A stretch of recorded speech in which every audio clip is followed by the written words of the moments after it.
ਫਤਿਹ ਜੀ। ਵਾਹਿਗੁਰੂ ਜੀ ਕਾ ਖਾਲਸਾ, ਵਾਹਿਗੁਰੂ ਜੀ ਕੀ ਫਤਿਹ। ਓਕੇ ਨਜਾ ਸਾਹਿਬ ਸ਼ੁਰੂ ਕਰੋ ਪਲੀਜ਼। ਅੱਜ ਆਪਾਂ 319 ਅੰਗ ਤੋਂ ਗਿਆਨ ਸ਼ੁਰੂ ਕਰਨ ਲੱਗੇ ਹਾਂ ਜੀ। ਗੌੜੀ ਰਾਗ ਦੇ ਵਿੱਚ ਜਿਹੜੀ ਵਾਰ ਪੰਜਵੀਂ ਪਾਤਸ਼ਾਹੀ ਦੀ ਉਹ ਲੈ ਰਹੇ ਆਪਾਂ। ਅੰਗ 319 319 ਤੇ ਪੌੜੀ ਜਿਹੜੀ ਹੈਗੀ ਆ ਉਹ 7ਵੀਂ ਪੌੜੀ ਹੈਗੀ ਆ। ਉਸ ਤੋਂ ਪਹਿਲਾਂ ਸ਼ਲੋਕ ਮਾਈਕ ਜਿਹੜਾ ਹੈ ਨਾ ਥੋੜ੍ਹਾ ਜਿਹਾ ਕਿਸੇ ਦਾ ਸ਼ੋਰ ਆ ਰਿਹਾ ਮੈਨੂੰ। ਇਕਬਾਲ ਸਿੰਘ ਜੀ ਤੁਹਾਡਾ ਮਾਈਕ ਜਿਹੜਾ ਸ਼ੋਰ ਦੇ ਰਿਹਾ। ਹਾਂਜੀ ਹੁਣ ਠੀਕ ਹੋ ਗਿਆ।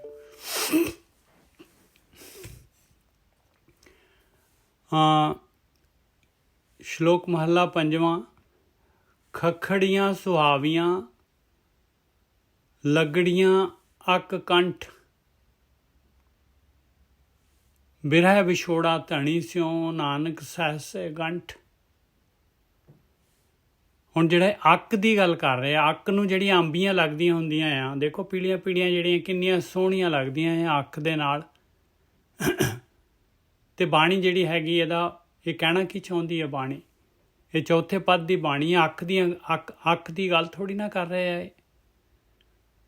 ਮਹਾਰਾਜ ਕਹਿੰਦੇ ਆ ਕਿ ਜਦ ਤੱਕ ਇਨਸਾਨ ਜਿਹੜਾ ਹੈਗਾ ਪਰਮਾਤਮਾ ਦੇ ਨਾਲ ਜਿਹੜਾ ਹੈਗਾ, ਤੂੰ ਜਦ ਤੱਕ ਪਰਮਾਤਮਾ ਦੇ ਨਾਲ ਤੇਰਾ ਜਿਹੜਾ ਹੈਗਾ ਲਿੰਕ ਹੈਗਾ, ਜਦ ਤੱਕ ਤੇਰੇ ਜੀਵਨ ਦੇ ਵਿੱਚ ਉਹ ਮਾਲਕ ਪਰਮਾਤਮਾ ਹੈਗਾ ਤੇ ਤੂੰ ਸੋਹਣਾ ਆ, ਤੇਰਾ ਜੀਵਨ ਸੋਹਣਾ ਹੋ ਜਾਏਗਾ, ਖੁਸ਼ਹਾਲ ਹੋ ਜਾਏਗਾ ਤੇਰਾ ਜੀਵਨ, ਸ਼ਾਂਤੀ ਭਰਾ ਹਰਿਆਵਲ ਹੋ ਜਾਏਗਾ। ਜੇ ਮਾਲਕ ਪਰਮਾਤਮਾ ਤੇਰੇ ਜੀਵਨ ਦੇ ਵਿੱਚ ਨਹੀਂ ਹੈਗਾ ਤੇ ਪਿਆਰਿਆ, ਫਿਰ ਤੇਰੇ ਅੰਦਰ ਹਜ਼ਾਰਾਂ ਲੱਖਾਂ ਕਰੋੜਾਂ ਵਿਚਾਰ ਚੱਲਣਗੇ ਤੇਰੇ ਅੰਦਰ। ਖੱਖੜੀਆਂ ਸੁਹਾਵੀਆਂ ਉਹ ਜਿਹੜੀਆਂ ਅੰਬੀਆਂ ਆ ਅੱਖ ਦੀਆਂ ਸੋਹਣੀਆਂ ਲੱਗਦੀਆਂ ਜਦੋਂ ਅੱਖ ਦੇ ਨਾਲ ਆਪਣੇ ਧੁਰੇ ਦੇ ਨਾਲ ਲੱਗੀਆਂ ਹੋਈਆਂ।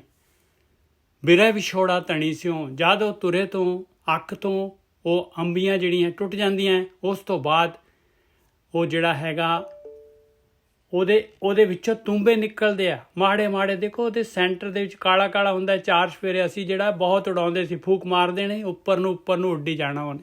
ਉਹ ਸਾਰੇ ਅੱਖ ਤੋਂ ਆਉਂਦੇ ਆ ਔਰ ਉਹ ਸਾਰੇ ਦੇ ਸਾਰੇ ਅੱਖ ਪੈਦਾ ਕਰ ਸਕਦੇ ਆ। ਬਿਰਹਿ ਵਿਛੋੜਾ ਧਣੀ ਸਿਉ ਨਾਨਕ ਸਹਿਸੇ ਗੰਠ, ਕਹਿੰਦੇ ਹਜ਼ਾਰਾਂ ਹੀ ਗੱਠਾਂ ਪੈ ਜਾਂਦੀਆਂ ਆ ਮਾਇਆ ਦੀਆਂ। ਮਾਇਆ ਇਸ ਤਰੀਕੇ ਦੇ ਨਾਲ ਘੇਰ ਲੈਂਦੀ ਆ। ਜੇ ਆਪਣੇ ਜੀਵਨ ਦੇ ਵਿੱਚ ਪਰਮਾਤਮਾ ਹੈਗਾ, ਮਾਲਕ ਦੇ ਨਾਲ ਜੁੜੇ ਹੋਏ ਆ, ਤੇ ਭਾਈ ਆਪਾਂ ਨੂੰ ਕੋਈ ਛੇੜ ਨਹੀਂ ਸਕਦਾ। ਹਾਂਜੀ ਵੀਰ ਜੀ। ਹਾਂਜੀ ਬਿਲਕੁਲ ਠੀਕ ਹੈ ਜੀ। ਉਹ ਕਹਿ ਰਹੇ ਨੇ ਕਿ ਜਦੋਂ ਅਸੀਂ ਆਤਮਾ ਤੱਤ ਨਾਲ ਜੁੜੇ ਰਹਿੰਦੇ ਆ ਨਾ, ਤੇ ਸਾਡੇ ਅੰਦਰ ਸਾਰਾ ਕੁਝ ਜਿਹੜਾ ਉਹ ਬੱਝਿਆ ਰਹਿੰਦਾ। ਬਿਲਕੁਲ। ਤੇ ਜਦੋਂ ਅਸੀਂ ਆਤਮਾ ਤੋਂ ਮਤਲਬ ਮਨਮੁਖ ਹੋ ਜਾਂਦੇ ਆ, ਉਸ ਨੂੰ ਰਿਜੈਕਟ ਕਰ ਦਿੰਦੇ ਆ, ਤੇ ਫਿਰ ਉਹ ਜਿੱਦਾਂ ਉਹ ਕਹਿੰਦੇ ਨਾ ਕਿ ਅੱਖ ਦੇ ਜਿਹੜਾ ਫਲ ਆ ਨਾ, ਉਹਦੇ ਵਿੱਚ ਰੂੰ ਵਾਲਾ ਹਿਸਾਬ ਹੋ ਜਾਂਦਾ ਹੈ। ਸਾਡਾ ਮਨ ਪਤਾ ਨਹੀਂ ਕਿੱਥੇ ਕਿੱਥੇ ਉੱਡੀ ਫਿਰਦਾ ਹੈ। ਦੁਨੀਆ ਭਰ ਦੇ ਵਿਚਾਰ ਉਹ ਜਿਹੜੇ ਨਹੀਂ ਚਾਹੀਦੇ, ਖਾਸ ਕਰਕੇ ਕਾਮ, ਕ੍ਰੋਧ, ਲੋਭ, ਮੋਹ, ਹੰਕਾਰ। ਤੁਸੀਂ ਆਪਣੇ ਚਿੱਤ 'ਚ ਨਜ਼ਰ ਮਾਰੋ, ਜ਼ਿਆਦਾਤਰ ਜਿਹੜਾ ਵਿਚਾਰਾਂ ਦਾ ਝੁਰਮਟ ਹੈ ਉਹ ਕੇਵਲ ਇਹਨਾਂ ਔਗਣਾਂ ਦੇ ਵਿੱਚ ਹੀ ਚੱਲਦਾ ਹੈ। ਔਰ ਇਹ ਇੱਕ ਬੰਦੇ ਦਾ ਮਸਲਾ ਨਹੀਂ ਹੈ, ਇਹ ਮੋਸਟਲੀ ਜੋ ਦੀਸੇ ਸੋ ਰੋਗੀ, ਇਹ ਸਾਰਿਆਂ ਉਹਨਾਂ ਦੇ ਜੀਵਨ 'ਚ ਹੈਗਾ ਜਿਨ੍ਹਾਂ ਨੇ ਉਹ ਇੱਕ ਜਿਹੜਾ ਜਿੱਥੇ ਧੁਰੇ ਨੂੰ ਛੱਡਤਾ ਹੈ। ਤੇ ਇਸ ਕਰਕੇ ਚਿੱਤ ਦੇ ਵਿੱਚ ਗਲਤ ਚੀਜ਼ਾਂ ਜਿਹੜੀਆਂ ਜਨਰੇਟ ਹੋ ਰਹੀਆਂ ਨੇ, ਗਲਤ ਚੀਜ਼ਾਂ ਜਿਹੜੀਆਂ ਅਸਲ 'ਚ ਹੋਣੀਆਂ ਨਹੀਂ ਚਾਹੀਦੀਆਂ। ਇਹ ਬਾਣੀ 'ਚ ਵੀ ਲਿਖਿਆ ਹੈ ਕਿ ਪਰਮੇਸ਼ਰ ਦੇ ਭੁੱਲਿਆਂ ਤੇ ਵਿਆਪਨ ਸਭੇ ਰੋਗ। ਬਿਲਕੁਲ। ਜਦੋਂ ਤੁਸੀਂ ਪਰਮਾਤਮਾ ਨੂੰ ਭੁੱਲ ਜਾਂਦੇ ਹੋ, ਉਸ ਨੂੰ ਆਪਣੇ ਜੀਵਨ 'ਚੋਂ ਤੁਸੀਂ ਅਲੱਗ ਕਰ ਦਿੰਦੇ ਜੋ, ਤੇ ਫਿਰ ਤੇ ਉਹ ਬਹੁਤ ਥੱਲੇ ਲੈਵਲ ਦਾ ਜੀਵਨ ਹੈ, ਕੋਈ ਵਧੀਆ ਜੀਵਨ ਨਹੀਂ ਹੈ। ਔਰ ਫਿਰ ਉਹ ਜੀਵਨ ਜਿਹੜਾ ਹੈ ਫਿਰ ਉਹ ਉਹਦੇ ਨਾਲ ਫਿਰ ਮੁਸ਼ਕਲਾਂ ਖੜੀਆਂ ਹੁੰਦੀਆਂ ਨੇ। ਹੁਣ ਦੇਖੋ ਜ਼ਿੰਦਗੀ ਦੇ ਵਿੱਚ ਜਿਹੜੀ ਬਾਣੀ 'ਚ ਪ੍ਰਾਪਤੀ ਹੈ, ਉਹ ਗੱਲ ਇਹ ਸਮਝਾਈ ਹੈ ਬਾਣੀ 'ਚ ਕਿ ਪਹਿਲਾਂ ਤੇ ਉਹ ਕਹਿੰਦੇ ਨੇ ਕਿ ਤੇਰੀ ਜ਼ਿੰਦਗੀ 'ਚ ਜਿਹੜੀ ਪ੍ਰਾਪਤੀ ਹੈ ਉਹ ਹੈ ਪਰਮ ਆਨੰਦ ਤੇ ਪਰਮ ਸ਼ਾਂਤੀ। ਇਹ ਦੋ ਚੀਜ਼ਾਂ ਤੂੰ ਜ਼ਿੰਦਗੀ 'ਚ ਪਹਿਲਾਂ ਅਨੁਭਵ ਕਰਨੀਆਂ ਨੇ ਔਰ ਉਸ ਤੋਂ ਬਾਅਦ ਤੂੰ ਮੁਕਤੀ ਪ੍ਰਾਪਤ ਕਰਨੀ ਹੈ। ਨਿਜਰ ਸਾਹਿਬ, ਬਿਲਕੁਲ ਠੀਕ ਹੈ ਜੀ। ਇਹ ਤਿੰਨ ਚੀਜ਼ਾਂ ਤੇਰੀ ਜ਼ਿੰਦਗੀ ਦਾ ਨਾ ਟਾਰਗੇਟ ਹੋਣਾ ਚਾਹੀਦਾ ਹੈ। ਇਹਦੇ ਵਿੱਚ ਪਦਾਰਥ ਪਤੂਰਥ ਜਿਹੜੇ ਬਹੁਤੇ ਇੰਪੋਰਟੈਂਟ ਨਹੀਂ ਹੁੰਦੇ। ਵੈਸੇ ਇਹਦੇ ਪਿੱਛੇ ਹੀ ਆਪਾਂ ਜੀਵਨ ਬਰਬਾਦ ਕਰ ਦਿੰਦੇ ਹਾਂ। ਉਹ ਬਾਣੀ 'ਚ ਵੀ ਲਿਖਦੇ ਆ, ਕਹਿੰਦੇ ਐਸੇ ਘਰ ਹਮ ਬਹੁਤ ਵਸਾਏ, ਕਿ ਮਤਲਬ ਮੈਂ ਇਹ ਜਿਹੜਾ ਪਾਰਟ ਹੈ ਮੈਂ ਕਾਫੀ ਵਾਰੀ ਪਲੇ ਕੀਤਾ, ਬਟ ਮੈਂ ਜਿਹੜੀ ਗਲਤੀ, ਜਿੱਦਾਂ ਆਪਾਂ ਇੱਕ ਹੁਣ ਮੈਂ ਇੱਥੇ ਦਿੱਲੀ ਗਿਆ ਸੀ ਪੇਪਰ ਦੇਣ, ਤੇ ਮੈਂ ਇੱਕ ਪੇਪਰ 'ਚੋਂ ਮੈਨੂੰ ਕੋਈ ਸਵਾਲ ਏਦਾਂ ਦੇ ਸੀ ਜਿਹੜੇ ਮੈਨੂੰ ਨਹੀਂ ਆਉਂਦੇ ਸੀ। ਹੁਣ ਉਹਨਾਂ ਨੇ ਮੈਨੂੰ ਸੈਕੰਡ ਆਪਸ਼ਨ ਦਿੱਤਾ ਕਿ ਤੁਸੀਂ ਇੱਕ ਵਾਰੀ ਦੁਬਾਰਾ ਅਪੀਅਰ ਕਰੋ ਤੇ ਇਹ ਜਿਹੜੇ ਸਵਾਲਾਂ ਦੇ ਜਵਾਬ ਦੇ ਦਿਓ। ਤੇ ਹੁਣ ਜਿਹੜੇ ਸਵਾਲਾਂ ਦੇ ਜਵਾਬ ਪਹਿਲਾਂ ਮੈਂ ਗਲਤ ਦਿੱਤੇ ਸੀ, ਹੁਣ ਮੇਰੇ ਕੋਲ ਟਾਈਮ ਹੈਗਾ, ਮੈਂ ਇਹਨਾਂ ਨੂੰ ਸਹੀ ਕਰ ਸਕਦਾ ਜੇਕਰ ਮੈਂ ਪਾਸ ਹੋਣਾ ਚਾਹੁੰਦਾ। ਇਸੇ ਹੀ ਤਰ੍ਹਾਂ ਉਹ ਕਹਿੰਦੇ ਨੇ ਕਿ ਮੈਂ ਐਸੇ ਘਰ ਹਮ ਬਹੁਤ ਵਸਾਏ। ਮੈਂ ਪਹਿਲਾਂ ਵੀ ਇਹ ਪੇਪਰ ਦੇ ਚੁੱਕਿਆ ਵਾਂ ਤੇ ਮੈਂ ਫੇਲ ਹੋ ਗਿਆ ਸੀ, ਬਟ ਹੁਣ ਨਹੀਂ ਮੈਂ ਹੋਣਾ। ਸੇਮ ਮਿਸਟੇਕ ਜਿਹੜੀ ਮੈਂ ਰਿਪੀਟ ਨਹੀਂ ਕਰਾਂਗਾ। ਸੇਮ ਜਿਹੜੀ ਗਲਤੀ ਹੈ ਜਿਹੜੀ ਮੈਂ ਪਹਿਲਾਂ ਕੀਤੀ ਸੀ, ਹੁਣ ਮੈਂ ਦੁਬਾਰਾ ਉਹਨੂੰ ਦੁਹਰਾਵਾਂਗਾ ਨਹੀਂ। ਠੀਕ ਹੈ ਜੀ। ਤੇ ਉਹ ਕੀ ਹੈ ਗਲਤੀ? ਕਿ ਮੈਂ ਆਪਣੇ ਜੀਵਨ 'ਚ ਜਿਹੜਾ ਮੇਰਾ ਪ੍ਰਮਾਤਮਾ ਹੈ, ਮੈਂ ਉਸ ਨੂੰ ਭੁੱਲਾਂਗਾ ਨਹੀਂ, ਹਮੇਸ਼ਾ ਉਹਦੇ ਸੰਪਰਕ 'ਚ ਰਵਾਂਗਾ, ਕਿਉਂਕਿ ਉਹ ਹੈ ਤੁਹਾਡੀ ਆਤਮਾ। ਦੇਖੋ ਪਤਾ ਕੀ ਹੈ, ਮਨ ਕੀ ਕਰਦਾ ਹੈ? ਮਨ ਇੱਕ ਪਰਿੰਦਾ ਹੈ ਤੇ ਆਤਮਾ ਤੁਹਾਡੀ ਇੱਕ ਦਰਖਤ ਹੈ। ਗ੍ਰੰਥਾਂ 'ਚ ਤੇ ਏਦਾਂ ਹੀ ਸਮਝਾਇਆ ਉਹਨਾਂ ਨੇ, ਕਿਉਂਕਿ ਗਿਆਨ ਜਿਹੜਾ ਹੁੰਦਾ ਕਿ ਸਧਾਰਨ ਬੁੱਧੀ 'ਚ ਸਮਝ ਆ ਜੇ ਕਿ ਕਹਿਣਾ ਕੀ ਚਾਹੁੰਦੇ। ਉਹ ਕਹਿੰਦੇ ਕਿ ਜਿਹੜੀ ਤੁਹਾਡੀ ਆਤਮਾ ਹੈ ਇੱਕ ਦਰਖਤ ਹੈ। ਜਦੋਂ ਤੁਹਾਡਾ ਮਨ ਨਿਰਵਿਚਾਰ ਹੁੰਦਾ ਹੈ ਤੇ ਦਰਖਤ ਦੀ ਟਾਹਣੀ ਤੇ ਬੈਠਾ ਹੁੰਦਾ ਹੈ, ਤੇ ਉੱਥੇ ਛਾਂ ਹੈਗੀ ਆ, ਉੱਥੇ ਧੁੱਪ ਨਹੀਂ ਹੈਗੀ। ਉਹ ਬੜਾ ਸ਼ਾਂਤੀਮਈ ਇੱਕ ਮੌਸਮ ਹੈ ਉੱਥੇ। ਪਰ ਜਦੋਂ ਮਨ ਤੁਹਾਡਾ ਵਿਚਾਰਾਂ 'ਚ ਚੱਲ ਜਾਂਦਾ ਹੈ, ਫਿਰ ਇਹਨੂੰ ਨਾ ਕਾਮ, ਕ੍ਰੋਧ, ਲੋਭ, ਮੋਹ ਦੇ ਹੰਕਾਰ ਦੇ ਪਰ ਲੱਗ ਜਾਂਦੇ ਆ। ਫਿਰ ਕੀ ਕਰਦਾ ਹੈ? ਇਹ ਉਸ ਸੁੱਖ ਦਾ ਤਿਆਗ ਕਰ ਦਿੰਦਾ। ਫਿਰ ਤਿਆਗ ਕਰ ਦਿੰਦਾ ਤੇ ਫਿਰ ਕੀ ਕਰਦਾ ਹੈ? ਫਿਰ ਧੁੱਪੇ ਭਟਕਦਾ ਹੈ। ਉਹਨੂੰ ਮ੍ਰਿਗ ਤ੍ਰਿਸ਼ਨਾ ਕਹਿੰਦੇ ਆਪਾਂ। ਇਹ ਮਨ ਜਿਹੜਾ ਹੈ, ਮਨ, ਇਹ ਬਾਣੀ 'ਚ ਵੀ ਕਹਿੰਦੇ ਕਿ ਇਹ ਮਨ ਆਰਸ ਤੇ ਕੋਈ ਵਿਰਲਾ ਦੇਖੇ। ਕਿ ਮਨ ਇੱਕ ਸ਼ੀਸ਼ਾ ਹੈ ਔਰ ਇਹ ਸ਼ੀਸ਼ੇ ਵਾਂਗੂ ਇਹਦੇ ਅੰਦਰ ਚਿੱਤਰ ਬਣਦੇ ਆ, ਤੇ ਕੋਈ ਵਿਰਲਾ ਗੁਰਮੁਖੀ ਹੀ ਇਸ ਨੂੰ ਦੇਖਦਾ ਹੈ। ਜ਼ਿਆਦਾਤਰ ਲੋਕਾਂ ਨੂੰ ਇਹ ਵੀ ਨਹੀਂ ਪਤਾ ਕਿ ਮੇਰੇ ਅੰਦਰ ਕੋਈ ਮਨ ਰੂਪੀ ਕੋਈ ਸ਼ਕਤੀ ਹੈ, ਮੇਰੇ ਅੰਦਰ ਕੋਈ ਚਿੱਤ ਹੈ, ਜਾਂ ਮੇਰੇ ਅੰਦਰ ਇੱਕ ਵਿਚਾਰ ਜਗਤ ਹੈ ਜਿੱਥੇ ਵਿਚਾਰ ਚੱਲਦੇ ਨੇ।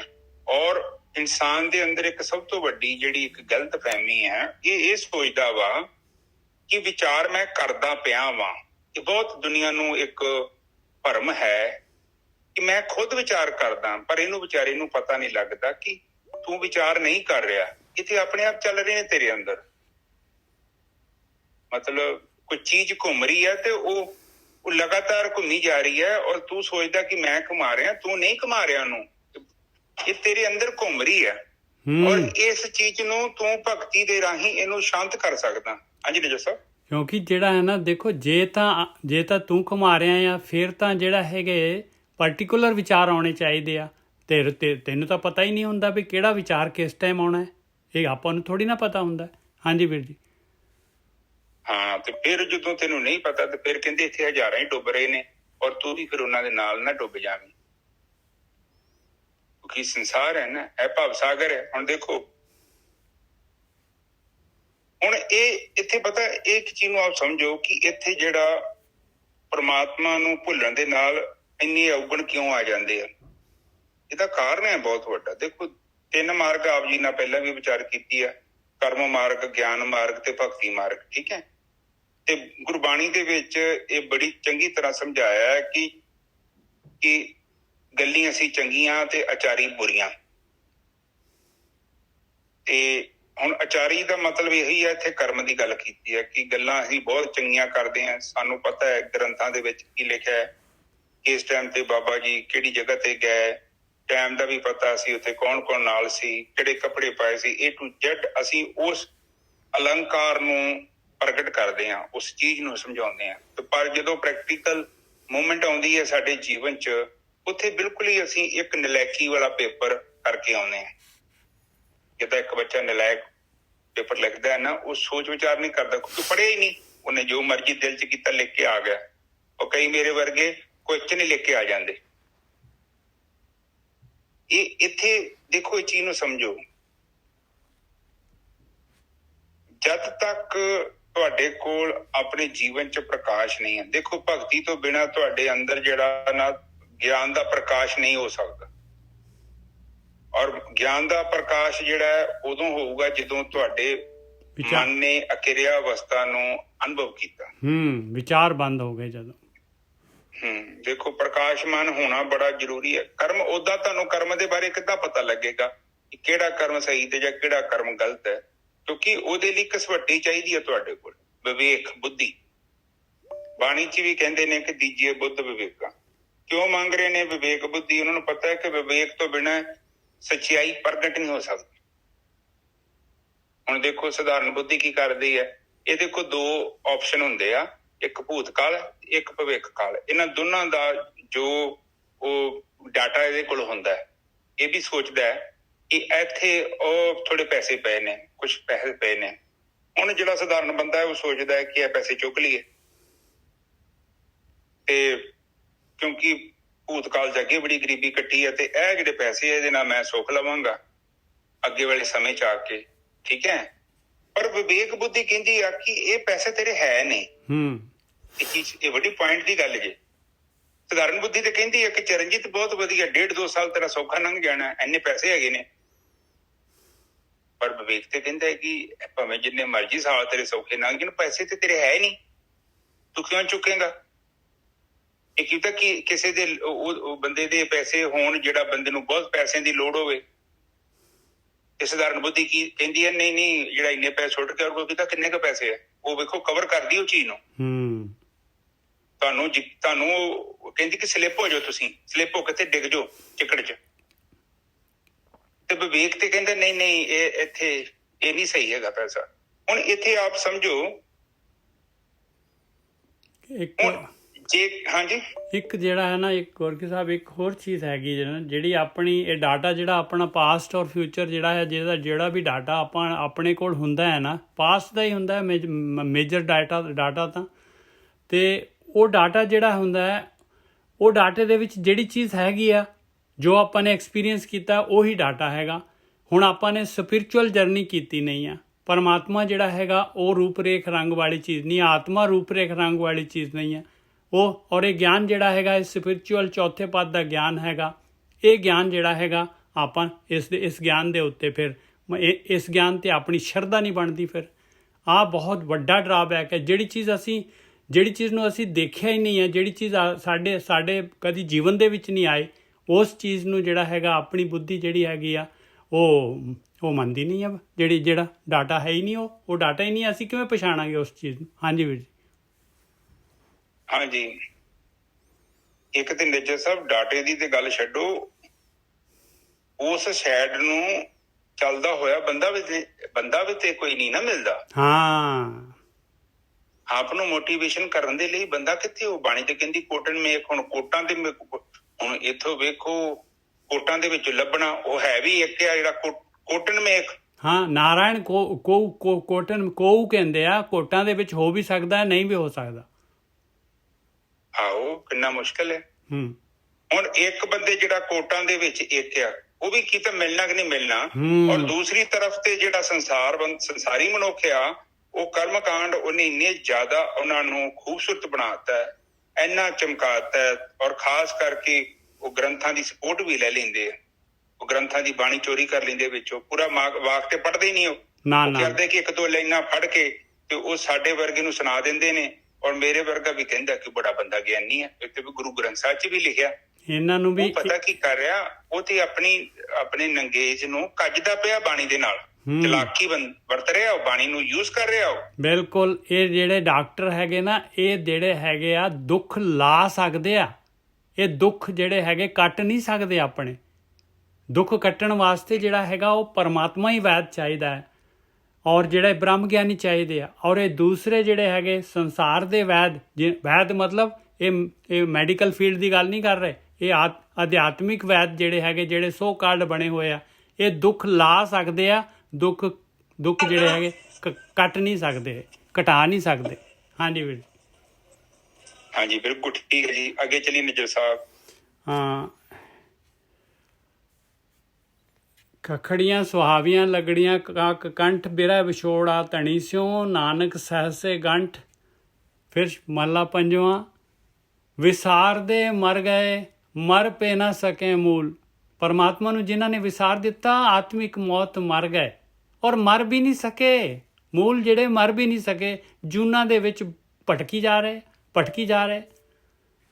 ਵਿਸਾਰ ਦੇ ਮਰ ਗਏ ਮਰ ਪੇ ਨਾ ਸਕੇ ਮੂਲ, ਕਿਉਂਕਿ ਮੂਲ ਤੋਂ ਜਿਹੜਾ ਹੈਗੇ ਆ ਪਰਮਾਤਮਾ ਜਿਹੜਾ ਹੈਗਾ, ਜਦ ਤੱਕ ਉਹਦੇ ਨਾਲ ਨਹੀਂ ਜੁੜਦੇ ਆਪਾਂ ਵਾਪਸ ਜਿੱਥੋਂ ਆਏ ਆ, ਤਦ ਤੱਕ ਆਤਮ ਤੱਕ ਨਹੀਂ ਪਹੁੰਚਦੇ, ਤਦ ਤੱਕ ਆਪਣੀ ਯਾਤਰਾ ਖਤਮ ਹੋ ਹੀ ਨਹੀਂ ਸਕਦੀ, ਕਿਉਂਕਿ ਆਪਾਂ ਮਰਨ ਵਾਲੇ ਹੈ ਹੀ ਨਹੀਂ।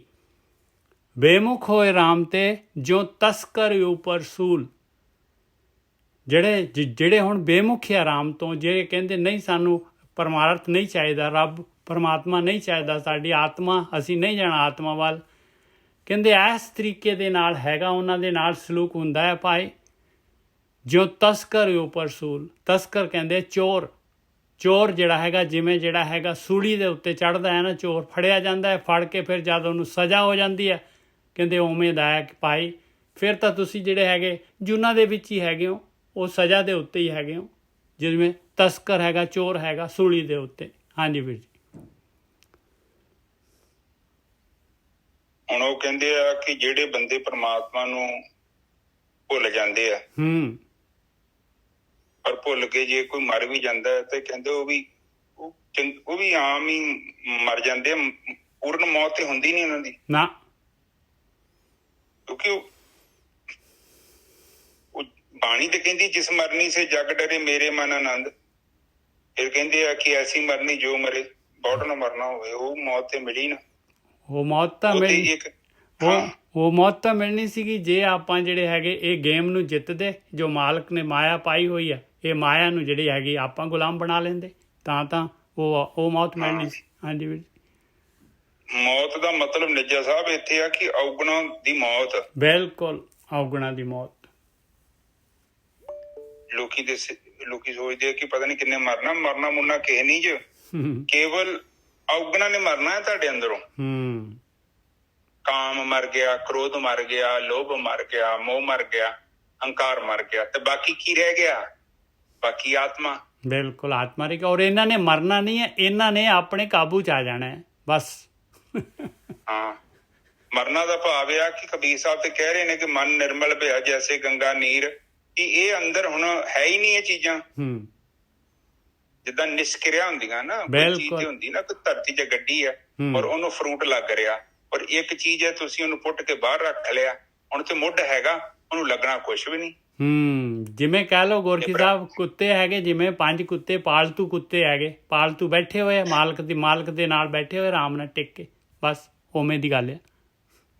ਹਾਂਜੀ, ਹੁਣ ਮਨ ਨਿਰਮਲ ਹੋ ਗਿਆ ਤੇ ਮਤਲਬ ਕੀ ਹੋ ਗਿਆ? ਮਨ ਦਾ ਨਿਰਮਲ ਹੋ ਜਾਣਾ ਮਤਲਬ ਕਿ ਮਨ ਦੇ ਅੰਦਰ ਹੁਣ ਕੁਝ ਹੈ ਹੀ ਨਹੀਂ। ਉਹ ਬਰਤਨ, ਮਨ ਰੂਪੀ ਜਿਹੜਾ ਬਰਤਨ ਆ, ਉਹ ਸਾਫ਼ ਸੁਥਰਾ ਹੋ ਗਿਆ। ਹੁਣ ਕਹਿਣ ਤੋਂ ਭਾਵ ਹੈ ਕਿ ਤੁਹਾਡਾ ਪਤੀਲਾ, ਤੁਸੀਂ ਉਹਦੇ ਵਿੱਚ ਕੋਈ ਸਬਜ਼ੀ, ਕੋਈ ਵਸਤੂ ਤਿਆਰ ਕਰਨੀ ਆ, ਤੇ ਜੇਕਰ ਉਹ ਸਾਫ਼ ਆ ਤੇ ਨੈਚੁਰਲੀ ਉਹਦੇ ਅੰਦਰ ਹੁਣ ਜੋ ਤੁਸੀਂ ਪਾਓਗੇ ਉਹ ਉਦਾਂ ਦੀ ਚੀਜ਼ ਰਹਿਣੀ ਹੈ, ਕਿਉਂਕਿ ਉਹ ਬਦਲਣੀ ਥੋੜੀ ਆ।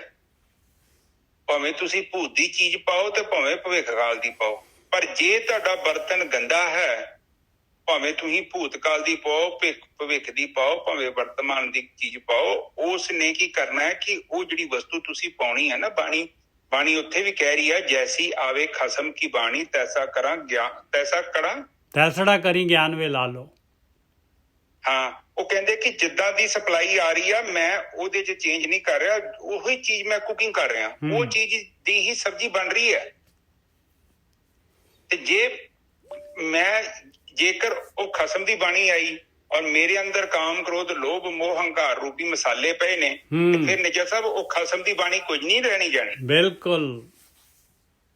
ਉਹ ਬਾਣੀ ਤੇ ਬਦਲ ਜਾਏਗੀ, ਕਿਉਂਕਿ ਬਾਣੀ ਦੇ ਵਿੱਚ ਮੈਂ ਕੁਛ ਪਾ ਦੇਣੇ ਮਸਾਲੇ ਆਪਣੇ, ਤੇ ਉਹ ਫਿਰ ਉਹ ਖਸਮ ਦੀ ਬਾਣੀ ਥੋੜੀ ਰਹਿ ਜਾਣੀ ਆ। ਉਹ ਇਹੋ ਹੀ ਕਬੀਰ ਸਾਹਿਬ ਦੀ ਗੱਲ ਕਰ ਰਹੇ ਕਿ ਮਨ ਨਿਰਮਲ ਪਿਆ ਜੈਸੇ ਗੰਗਾ ਨੀਰ, ਕਿਉਂਕਿ ਮੇਰਾ ਮਨ ਹੀ ਨਿਰਮਲ ਹੋ ਗਿਆ। ਹੁਣ ਜੋ ਵਿੱਚ ਪਾਓਗੇ ਉਹੀ ਰਹੂਗਾ, ਮੈਂ ਬਦਲ ਨਹੀਂ ਸਕਦਾ ਉਹਨੂੰ ਹੁਣ, ਕਿਉਂਕਿ ਮਨ ਤੇ ਸੁੱਚ ਹੋ ਗਿਆ ਨਾ, ਉਹ ਸੱਚ ਹੋ ਗਿਆ। ਬਿਲਕੁਲ। ਹੁਣ ਜਦੋਂ ਸੱਚ ਰਹਿ ਗਿਆ ਤੇ ਉਹਦੇ ਚ ਜੋ ਚੀਜ਼ ਪਾਓਗੇ ਉਹ ਚੀਜ਼ ਉਹੀ ਰਹੂਗੀ, ਉਹਦੀ ਜਿਹੜੀ ਸ਼ੇਪ ਨਹੀਂ ਬਦਲਣੀ, ਨਾ ਉਹਦਾ ਟੇਸਟ ਬਦਲਣਾ। ਹਾਂਜੀ, ਸੱਚ ਪੁਰਾਣਾ ਨਾ ਥੀਏ ਨਾਮ ਨਾ ਮੈਲਾ ਹੋਏ, ਸੱਚ ਪੁਰਾਣਾ ਹੋ ਹੀ ਨਹੀਂ ਸਕਦਾ। ਹਾਂ, ਤੇ ਸੱਚ ਹੀ ਆ। ਤੇ ਜਦੋਂ ਆਪਾਂ ਹੁਣ ਉੱਥੇ ਪਤਾ ਕੀ ਕਹਿਣਾ ਚਾਹੁੰਦੇ ਆ ਕਿ ਜਦੋਂ ਗੈਸੀ ਆਵੇ ਖਸਮ ਕੀ ਬਾਣੀ, ਹੁਣ ਮੈਂ ਕੀ ਕਹਿੰਦੇ, ਮੈਂ ਇਹ ਸਮਝਦਾ ਕਿ ਉਹ ਕਹਿੰਦੇ ਕਿ ਜਿੱਦਾਂ ਦੀ ਹੀ ਮੈਨੂੰ ਬਾਣੀ ਮੇਰੇ ਅੰਦਰ ਆ ਰਹੀ ਹੈ ਉਸ ਨੂੰ ਮੈਂ ਐਜ਼ ਇਟ ਉਹਨੂੰ ਮੈਂ ਰਿਪਰੈਜ਼ੈਂਟ ਕਰ ਰਿਹਾ। ਬਿਲਕੁਲ ਮੈਂ ਉਹਦੇ ਉੱਪਰ ਨਾ ਤੇ ਭੂਤਕਾਲ ਦਾ ਪ੍ਰਭਾਵ ਪੈਣ ਦੇ ਰਿਹਾ ਵਾਂ ਤੇ ਨਾ ਹੀ ਉਹਦੇ ਉੱਤੇ ਭਵਿੱਖ ਕਾਲ ਦਾ ਕੋਈ ਪਰਛਾਵਾਂ ਪੈਣ ਦੇਣ ਦਿਆਂ ਵਾਂ। ਆਪਣੇ ਵੱਲੋਂ ਕੁਝ ਨਹੀਂ ਲਾ ਰਿਹਾ, ਆਪਣੇ ਵੱਲੋਂ ਮੈਂ ਕੁਝ ਐਡ ਨਹੀਂ ਕਰ ਰਿਹਾ। ਹਾਂ, ਐਜ਼ ਇਟ ਜੋ ਹੈਗਾ ਪਿਓਰ ਹੈ ਉਹਨੂੰ ਮੈਂ ਸਾਹਮਣੇ ਰਿਪਰੈਜ਼ੈਂਟ ਕਰਦਾ, ਔਰ ਉਹ ਹੈ ਵਰਤਮਾਨ ਦੇ ਵਿੱਚ ਆ ਜਾਣਾ। ਔਰ ਹੁਣ ਤੁਸੀਂ ਵੇਖੋ ਤੁਹਾਡੇ ਸਾਹਮਣੇ ਕੋਈ ਚੀਜ਼ ਆ ਜਾਏ ਤੇ ਜੇਕਰ ਤੁਸੀਂ ਭੂਤਕਾਲ 'ਚ ਨਹੀਂ ਜਾਂਦੇ, ਉਸ ਬੰਦੇ ਨੂੰ ਵੇਖ ਕੇ ਤੇ ਵੈਸੇ ਵੀ ਤੁਹਾਨੂੰ ਪਤਾ ਲੱਗ ਜਾਣਾ ਇਹ ਤੇ ਬੰਦਾ ਬੜਾ ਪੁਰਾਣਾ ਹੈ, ਇਹਨੂੰ ਮੈਂ ਚੰਗੀ ਤਰ੍ਹਾਂ ਜਾਣਦਾ, ਔਰ ਇਹਨੇ ਮੇਰੇ ਜੀਵਨ ਦੇ ਵਿੱਚ ਮੈਨੂੰ ਕੀ ਮੁਸ਼ਕਲਾਂ ਲਿਆਂਦੀਆਂ। ਤੇ ਹੁਣ ਉਸ ਬੰਦੇ ਦੇ ਸਾਹਮਣੇ ਆਉਣ ਨਾਲ ਉਹ ਆਟੋਮੈਟਿਕਲੀ ਜਿਹੜਾ ਤੁਹਾਡਾ ਚਿੱਤ ਆ ਉਸਨੇ ਸਾਰਾ ਡਾਟਾ ਕਲੈਕਟ ਕਰ ਲੈਣਾ ਪੁਰਾਣਾ। ਬਿਲਕੁਲ। ਉਹ ਕੋ ਸਿਮਰਤੀ ਹੈਗੀ ਆ, ਔਰ ਸਿਮਰਤੀ ਚ ਉਹਨੇ ਸਾਰਾ ਡਾਟਾ ਕੱਢ ਕੇ ਇੱਕ ਛਣ ਦੇ ਵਿੱਚ 25 40 ਸਾਲ ਪੁਰਾਣੀ ਜਿਹੜੀ ਸਿਮਰਤੀ ਕੱਢ ਕੇ ਤੁਹਾਡੇ ਸਾਹਮਣੇ ਰੱਖ ਦਿੰਦਾ। ਹੁਣ ਜਦੋਂ ਤੁਸੀਂ ਉਸ ਮਨੁੱਖ ਨੂੰ ਦੇਖਦੇ ਜੋ ਤੇ ਤੁਸੀਂ ਤੁਹਾਡੇ ਚਿੱਤ ਚ ਜੋ ਵੀ ਡਾਟਾ ਮਿਲੇਗਾ ਉਹ ਸਾਰਾ ਬੀਤੇ ਸਮੇਂ ਦਾ। ਹੁਣ ਉਹ ਬੰਦਾ ਭਾਵੇਂ ਕਿੰਨਾ ਮਰਜ਼ੀ ਬਦਲ ਚੁੱਕਿਆ, ਪਰ ਤੁਸੀਂ ਉਹ ਨਹੀਂ ਵੇਖਣਾ। ਤੁਸੀਂ ਫਿਲਮ ਜਿਹੜੀ ਉਹਦੀ ਫੋਟੋ ਆ ਨਾ, ਤੁਸੀਂ ਉਹੀ ਦੇਖਣੀ ਆ ਜਿਹੜੀ ਤੁਹਾਡੇ ਚਿੱਤ 'ਚ ਬਣੀ ਹੋਈ ਆ। ਔਰ ਚਿੱਤ ਤੁਹਾਡੇ 'ਚ ਤੁਹਾਨੂੰ ਪਤਾ ਹੀ ਆ, ਉਹ ਤੇ ਪੁਰਾਣੀ ਪੇਂਟਿੰਗ ਆ, ਔਰ ਉਸ ਤੇ ਤੁਹਾਡੇ ਮਨ ਨੇ ਬਹੁਤ ਇਨਵੈਸਟਮੈਂਟ ਕੀਤੀ ਆ।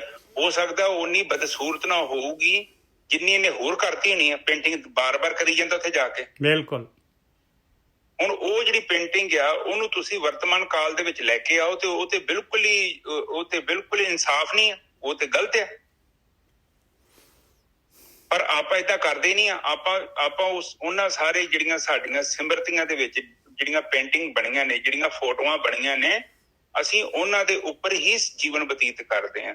ਔਰ ਜਦ ਕਿ ਤੁਸੀਂ ਦੇਖੋ ਅੱਜ ਤੋਂ 20 ਸਾਲ ਪਹਿਲਾਂ ਜਿਹੜੀਆਂ ਚੀਜ਼ਾਂ ਤੁਸੀਂ ਪਸੰਦ ਕਰਦੇ ਜੋ ਉਹ ਚੀਜ਼ਾਂ ਤੁਹਾਡੀਆਂ ਪਸੰਦ ਨਹੀਂ। ਅੱਜ ਤੁਹਾਡੀ ਸੋਚ ਬਦਲ ਗਈ ਹੈ, ਤੁਹਾਡੀ ਪਸੰਦ ਨਾ ਪਸੰਦ ਬਦਲ ਚੁੱਕੀ ਹੈ ਨਿਜਰ ਸਾਹਿਬ। ਬਿਲਕੁਲ ਬਦਲ ਗਈ ਹੈ, ਬਿਲਕੁਲ ਬਦਲ ਗਈ।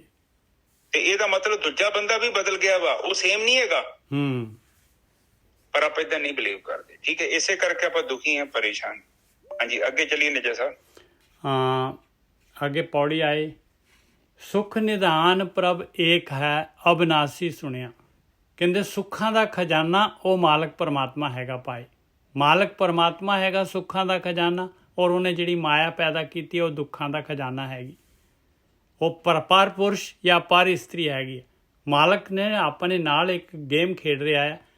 ਮਾਲਕ ਕਹਿੰਦਾ ਹੈ ਕਿ ਮੈਂ ਤੇਰਾ ਪਤੀ ਹੈਗਾ, ਮੈਂ ਤੇਰਾ ਪਿਓ ਹੈਗਾ, ਮੈਂ ਤੇਰਾ ਸਾਰਾ ਕੁਛ ਹੈਗਾ। ਮੈਂ ਇੱਕ ਗੇਮ ਆ, ਮਾਇਆ ਹੈਗੀ। ਮੈਂ ਨਕਲੀ ਜਿਹੜਾ ਹੈਗਾ ਬਹੁਤ ਹੀ ਸੋਹਣੀ ਜਿਹੜੀ ਹੈਗੀ ਮਾਇਆ ਉਹ ਪੈਦਾ ਕਰ ਰਿਹਾ ਹੈ, ਔਰ ਉਹ ਜਿਹੜੀ ਹੈਗੀ ਆ ਤੈਨੂੰ ਜਿਹੜਾ ਹੈਗਾ ਉਹਨੂੰ ਛੱਡ ਕੇ ਮੇਰੇ ਕੋਲ ਵਾਪਸ ਆਉਣਾ ਹੈ। ਬਸ ਇੰਨੀ ਕੀ ਗੱਲ ਆ। ਪਰ ਉਹ ਜਿਹੜਾ ਹੈਗਾ ਜਦ ਤੱਕ ਨਹੀਂ ਛੱਡੇਂਗੀ ਤਦ ਤੱਕ ਜਿਹੜਾ ਹੈਗਾ ਤੂੰ ਇਹ ਗੇਮ ਦੇ ਵਿੱਚ ਰਹੇਂਗੀ। ਸੁੱਖ ਨਿਧਾਨ ਪ੍ਰਭ ਏਕ ਹੈ। ਕਹਿੰਦੇ ਸੁੱਖਾਂ ਦਾ ਖਜ਼ਾਨਾ ਉਹ ਤੇਰਾ ਪਤੀ ਹੀ ਹੈਗਾ, ਉਹ ਮਾਲਕ ਹੀ ਹੈਗਾ, ਤੇਰੀ ਆਤਮਾ ਹੀ ਹੈਗੀ। ਅਬਨਾਸੀ ਸੁਣਿਆ, ਉਹ ਤਾਂ ਅਬਨਾਸੀ ਹੈਗੀ, ਉਹ ਤਾਂ ਨਾਸੀ ਨਹੀਂ, ਉਹ ਤਾਂ ਸੱਚ ਹੈ। ਉਹਨੇ ਤਾਂ ਉਸ ਤਰ੍ਹਾਂ ਹੀ ਰਹਿਣਾ ਹੈ ਜਿਸ ਤਰ੍ਹਾਂ ਹੈ। ਜਲ ਥਲ ਮਹੀਲ ਪੂਰਿਆ, ਘਟ ਘਟ ਹਰ ਭਣਿਆ। ਜਲ ਥਲ ਮਹੀਲ ਆਕਾਸ਼, ਹਰ ਜਗ੍ਹਾ ਤੇ ਪੂਰਨ ਰੂਪ 'ਚ ਆ। ਹਰੇਕ ਘਟ ਘਟ ਦੇ ਵਿੱਚ ਹਰੇਕ ਜੀਵ ਦੇ ਅੰਦਰ ਮਾਲਕ ਪਰਮਾਤਮਾ ਹੈ। ਊਚ ਨੀਚ ਸਭ ਇੱਕ ਸਮਾਨ, ਕੀਟ ਹਸਤੀ ਬਣਿਆ। ਕਹਿੰਦੇ ਉੱਚਾ ਨੀਵਾਂ ਸਾਰਿਆਂ ਦੇ ਵਿੱਚ ਜਿਹੜਾ ਹੈ ਮਾਲਕ ਪਰਮਾਤਮਾ, ਕੋਈ ਉੱਚਾ ਹੋਏ, ਕੋਈ ਨੀਵਾਂ ਹੋਏ, ਕੋਈ ਕੀੜੀ ਹੋਏ, ਕੋਈ ਹਾਥੀ ਹੋਏ, ਸਾਰਿਆਂ ਦੇ ਵਿੱਚ ਇੱਕ ਸਮਾਨ ਉਹ ਮਾਲਕ ਪਰਮਾਤਮਾ ਹੈਗਾ। ਸਾਰਿਆਂ ਦੇ ਵਿੱਚ ਇੱਕ ਸਮਾਨ ਹੈਗਾ ਉਹ ਮਾਲਕ ਪਰਮਾਤਮਾ ਦੀ ਜੋਤ। ਮੀਤ ਸਖਾ ਸੁਤ ਬੰਦ ਪੋ ਸਭ ਤਿਸ ਦੇ ਜਣਿਆ। ਤੇਰੇ ਮਿੱਤਰ, ਸਾਥੀ, ਬੱਚੇ, ਬੰਦਪ, ਜੋ ਵੀ ਤੇਰੇ ਰਿਸ਼ਤੇਦਾਰੀਆਂ ਜੋ ਵੀ ਹੈਗੀਆਂ, ਜਿਨ੍ਹਾਂ ਨੂੰ ਵੀ ਤੂੰ ਦੇਖਦਾ ਹੈ, ਸਾਰੇ ਉਸ ਤੋਂ ਪੈਦਾ ਹੋਏ, ਸਾਰੇ ਉਸ ਦੇ ਬੱਚੇ ਹੈਗੇ, ਸਭ ਤਿਸ ਦੇ ਜਣਿਆ, ਉਸ ਦੇ ਜਣੇ ਹੋਏ ਆ, ਉਸ ਮਾਲਕ ਦੇ। ਤੁਸ ਨਾਨਕ ਦੇਵੈ ਜਿਸ ਨਾਮ ਤਿਨੇ ਹਰ ਰੰਗ ਮਣਿਆ। ਉਹ ਮਾਲਕ ਪਰਮਾਤਮਾ ਜਿਹਦੇ ਤੇ ਖੁਸ਼ ਹੋ ਜਾਏ, ਖੁਸ਼ ਹੋ ਕੇ ਨਾਨਕ ਦੇ ਕੱਕੇ ਨੂੰ ਔਂਕੜ ਹੈ, ਪੰਜਵੀਂ ਪਾਤਸ਼ਾਹੀ ਕਹਿ ਰਹੀ ਹੈ, ਜੇ ਕਿਤੇ ਨਾਮ ਦੇਦਾ ਹੈ ਤੇ ਉਹਨੇ ਸਾਰੇ ਰੰਗ ਮਾਣ ਲਏ, ਬਸ ਉਹ ਗੇਮ ਚੋਂ ਬਾਹਰ ਹੋ ਗਿਆ, ਉਹ ਜਿਹੜਾ ਹੈਗਾ ਮੁਕਤ ਹੋ ਜਾਏਗਾ। ਤੁਸ ਨਾਨਕ, ਤੁਸ ਕੇ ਖੁਸ਼ ਹੋ ਕੇ ਦੇਣਾ ਉਹਨੇ ਮਾਲਕ ਨੇ ਹੈਗਾ। ਆਪਾਂ ਨੇ ਜਿਹੜਾ ਹੈਗਾ ਪਾਤਰ ਬਣਨਾ ਹੈ ਭਾਈ, ਆਪਣਾ ਭਾਂਡਾ ਖਾਲੀ ਕਰਨਾ ਹੈ, ਆਪਣਾ ਭਾਂਡਾ ਸਾਫ਼ ਕਰਨਾ ਹੈ। ਹਾਂਜੀ ਗੋਰਖੀ ਸਾਹਿਬ। ਹਾਂਜੀ ਠੀਕ ਹੈ ਜੀ। ਹੁਣ ਉਹ ਕਹਿ ਰਹੇ ਨੇ ਸੁਖ ਨਿਧਾਨ ਪ੍ਰਭ ਏਕ ਹੈ, ਅਬਿਨਾਸੀ ਸੁਣਿਆ। ਉਹ ਪ੍ਰਮਾਤਮਾ ਹੀ ਸੁੱਖਾਂ ਦਾ ਖਜ਼ਾਨਾ ਹੈ। ਹਾਂ। ਕਿਉਂਕਿ ਦੇਖੋ ਹੁਣ ਕਿੱਦਾਂ ਪਤਾ ਲੱਗੇ ਕਿ ਪ੍ਰਮਾਤਮਾ ਸੁੱਖਾਂ ਦਾ ਖਜ਼ਾਨਾ ਹੈ। ਹੁਣ ਜੇਕਰ ਤੁਹਾਡਾ ਮਨ ਨਿਰਮਲ ਹੋ ਰਿਹਾ ਨਾ ਨਿੱਜਰ ਸਾਹਿਬ, ਤੁਹਾਡੇ ਅੰਦਰ ਖੇੜਾ ਬਣਨਾ ਬਹੁਤ ਜ਼ਰੂਰੀ ਹੈ।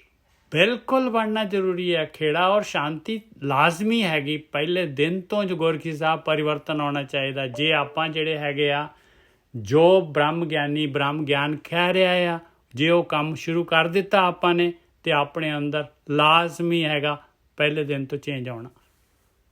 ਹਾਂ, ਤੇ ਜੇ ਖੇੜਾ ਨਹੀਂ ਬਣ ਰਿਹਾ ਤੇ ਇਹਦਾ ਮਤਲਬ ਤਾਂ ਕੁਛ ਤੇ ਗੜਬੜ ਹੈ। ਹਾਂ, ਕਿਉਂਕਿ ਮਨ ਚੜਿਆ 10ਵੇਂ ਆਕਾਸ਼, ਮਨ ਤੇ ਜਦੋਂ ਨਿਰਵਿਚਾਰ ਹੋ ਗਿਆ, ਉਸ ਤੋਂ ਬਾਅਦ ਤੇ ਉਹਦਾ ਸੰਸਾਰ ਤੋਂ ਜਿਹੜਾ ਉਹ ਮੋਹ ਆ ਉਹ ਘਟਣਾ ਹੈ।